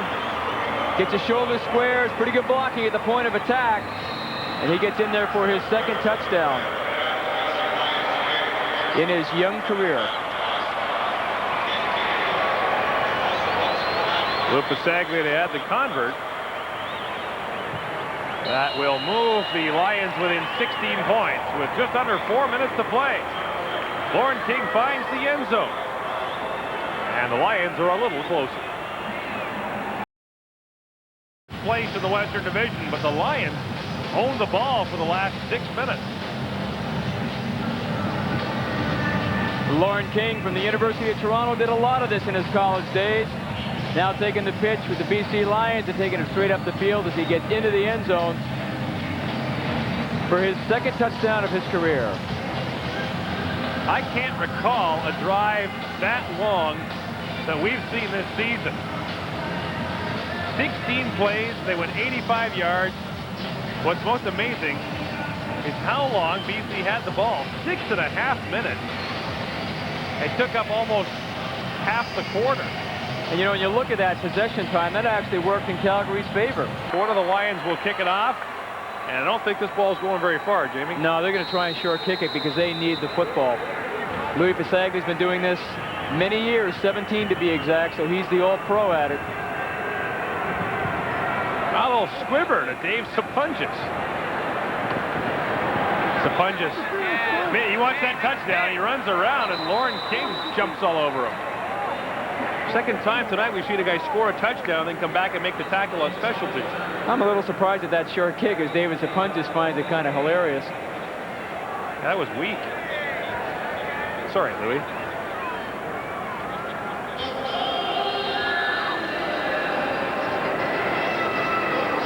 So Doug Flutie brings out the Calgary Stampeder offense. Flutie, who had the red-hot first half, has thrown for only 75 yards here in the second.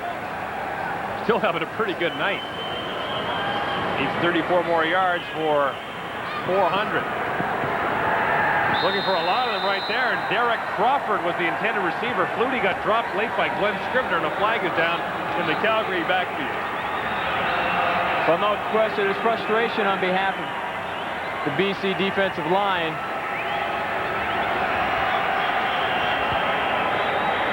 Major foul, roughing the passer, 72 BC. First down, Calgary. 18th penalty of the football game for the BC Lions. Doug Flutie, such a tough guy to get to that when you even have a sniff at him, you want to make him pay the price. But once he's throwing the football, you can't lay a hand on him. Especially when he's a player of the stature of Doug Flutie. So it brings up a first down for the Calgary Stampeders at the BC 41-yard line. Hand up to Andy McVeigh, and the big guy lumbers down to the 35. And that'll take us down to 3 minutes to play in the fourth quarter. He's having another big night. And his team looks very much like a first-place club.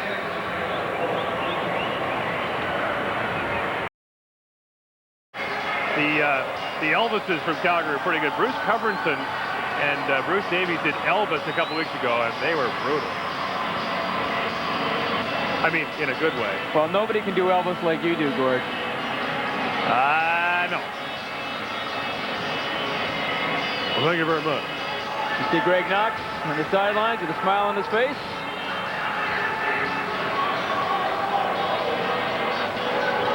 Wally Bono was telling us yesterday that this is a better football team than he had a year ago overall.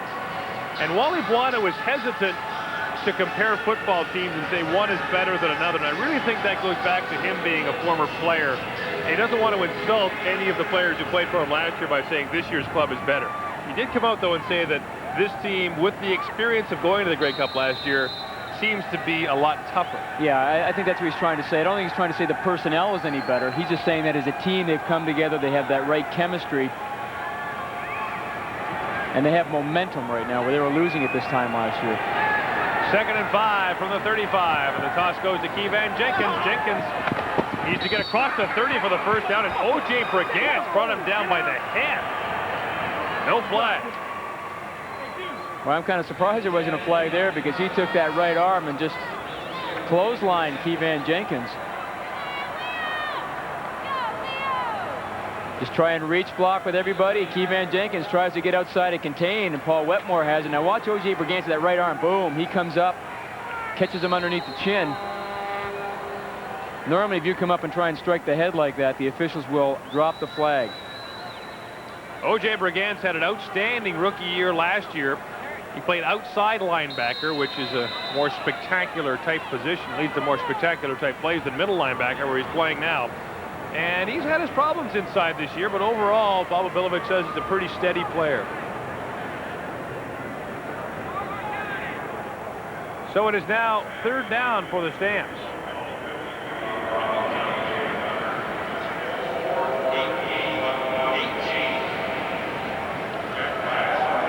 Third and just over a yard for the Stampeders, who are talking it over with 2:27 to play in the 4th quarter. We have clock problems.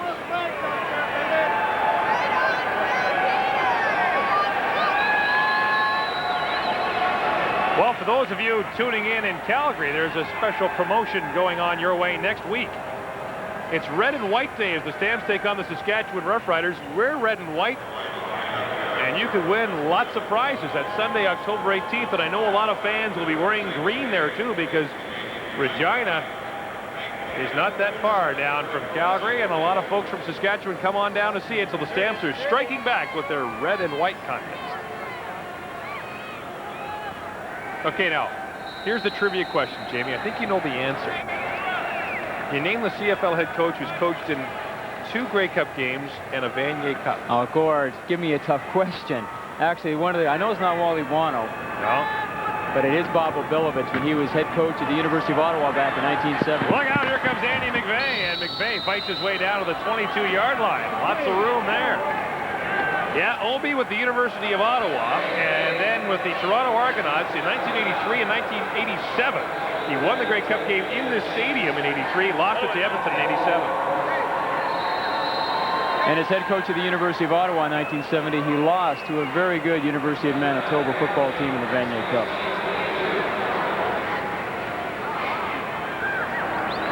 It was a 1st down for Andy McVeigh. Calgary takes it to 22. Keevan Jenkins belted as soon as he got the ball. Nice play by Lee Johnson.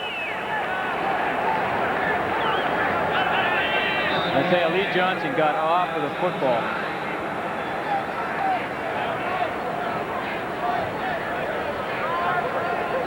It was a loss of a yard, make it 2nd and 11 for the Calgary Stampeders as the clock approaches 2 minutes to play in the 4th quarter. And you think of the size of Lee Johnson, 6'1", 280 pounds. I tell you what, he brings it all with him every time.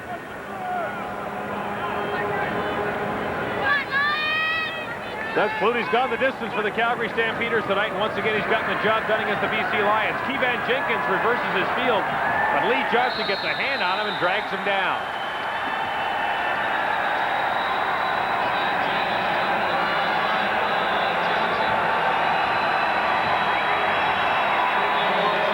More football to come in the Canadian Football League this Thanksgiving weekend. Hamilton is at Saskatchewan on Sunday, and Winnipeg takes on Ottawa on Monday. Boy, what a great race it is down the stretch in the East, and for that matter, the West. And I understand there'll be one of those in the Bone household right around Grey Cup time. Absolutely. My wife is expecting on the 25th of November. I think Gordo would be a fine name for that child. Mark McLaughlin from the 31-yard line. He is good. And Calgary has hit 40 points tonight with 1:40 to play. Are you saying it's not going to be Gordo? Sorry, Gar, we have the name already picked out. I'm hurt. Oh, well, I'll get over it. So will Wally Buono. Well, his team's played well tonight. We talked to Roy Shivers at halftime. He's Calgary's director of player personnel. He was really concerned about a letdown tonight when you're taking on the BC Lions and you look ahead to the schedule. You know, they got Edmonton coming up and Saskatchewan, lots of big games. The possibility that perhaps Calgary would overlook BC. Well, they didn't do it tonight. Kimbrough looking for the screen pass to Lauren King, who managed to pluck that out of midair, and he gets about 5 yards. Boy, that could have been painful for Mr. King as that ball kind of hung up for a second. Well, I think he was lucky that Matt Finley decided to go for the ball as well and not for Lauren King. Matt Finley had sniffed out the screen. Minute and a half to play here in the 4th quarter. Kimbrough throwing for Darren Flutie, and a flag is down. I think that'll be pass interference on Kenton Leonard.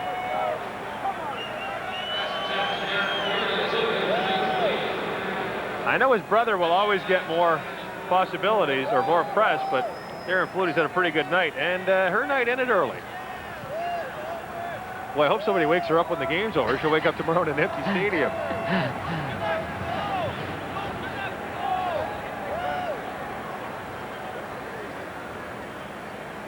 We need a tow truck to get her out of here tonight.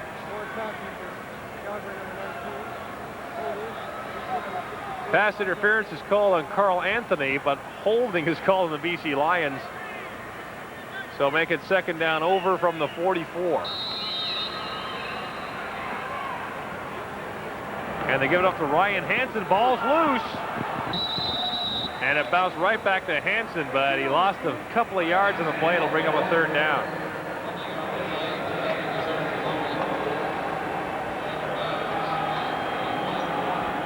Well, this will do it to the BC Lions playoff chances tonight.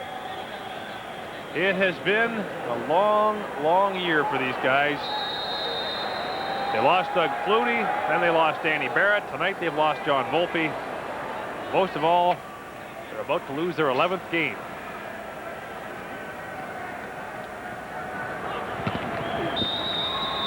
Pass is complete over on the sideline to Ray Alexander, but Alexander should have the first down.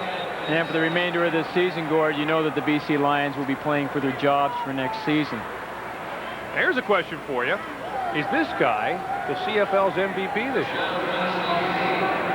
Hard to think of a player who means more to his team than Alan Pitts. Doug Flutie certainly does. He was the unanimous league MVP last year. Kimbrough throws complete to Darren Flutie, who was juggling the ball but has it out of bounds at the 54. And how competitive are the Calgary Stampeders and the BC Lions? Are the shoving match on the 40-yard line late in a game where Calgary leads by 19.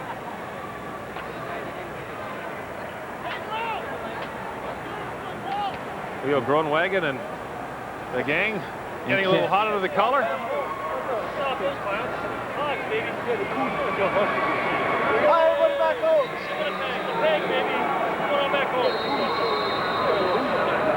Bruce Coverinson, the tuna, says hi to the gang back in Winnipeg. With a minute to play in the fourth quarter, Kimbrough. Oh, a little hook and lateral. Alexander dumps it off to Ryan Hansen. I haven't seen that play since I was in grade 6.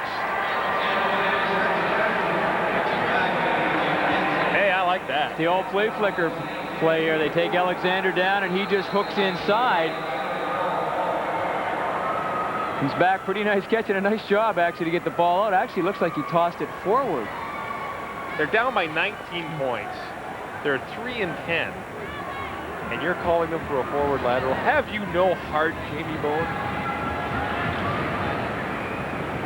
Stu Laird is on the turf for the Calgary Stampeders. Big Stu. Calgary fireman who suffered a serious injury last year. And this is when you're a coach, Wally Buono, right now. This is what makes him probably the most nervous, is when you have the game in the bag and it's won. You still have to play out there and you have guys starting to drop or get injured. Stu Laird injured his knee on the second day of training camp this year as well. Missed the first 6 games of the season. Manages to work it out with the Calgary Fire Department that he can work for them and practice with the Stampeders. First and 10 from the 45. 46 seconds to play in the half. Look out. Darren Flutie makes the catch. Tony Kimbrough just got that away. What the hell's wrong with you?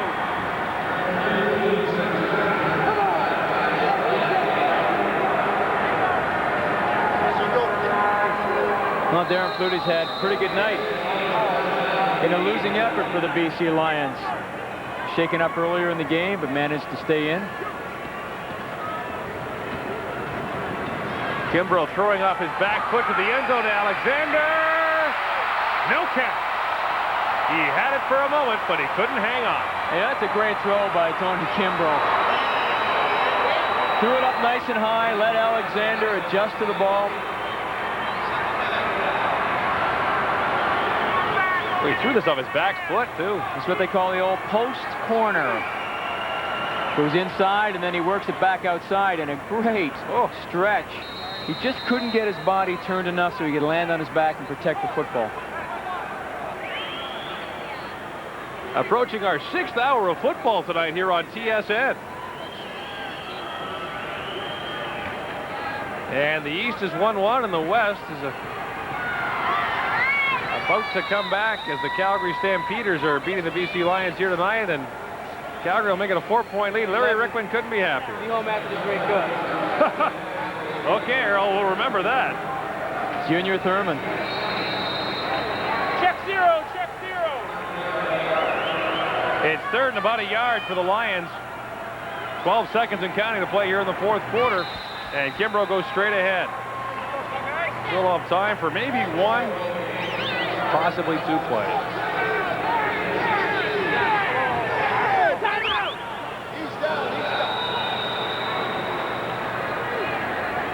Well, they'll fight right to the end, will the BC Lions? Want to go 64? Yeah, that's what we call time now there. Hey, Loader! Get that. Call 2 plays in the huddle. Don't get the first one. Okay, Not hey, another. here. Hurry up. Hurry up. Here? The man in the red shirt is one of the great players to play in CFL history. Don Sutherland, former kicker and defensive back for the Ottawa Rough Riders. Get him up. And October 24th in Hamilton, he will get his due. Induction to the CFL Hall of Fame. Congratulations, Donnie. So Kimbrough calls 2 plays in the huddle. Here's the first one. Goes to about the 10-yard line to Ray Alexander. That is complete. And Alexander will have the first down.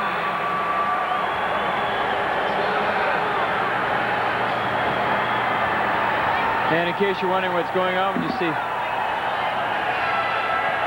see Ray Alexander. He's not going back into the huddle. 4 seconds are left on the clock.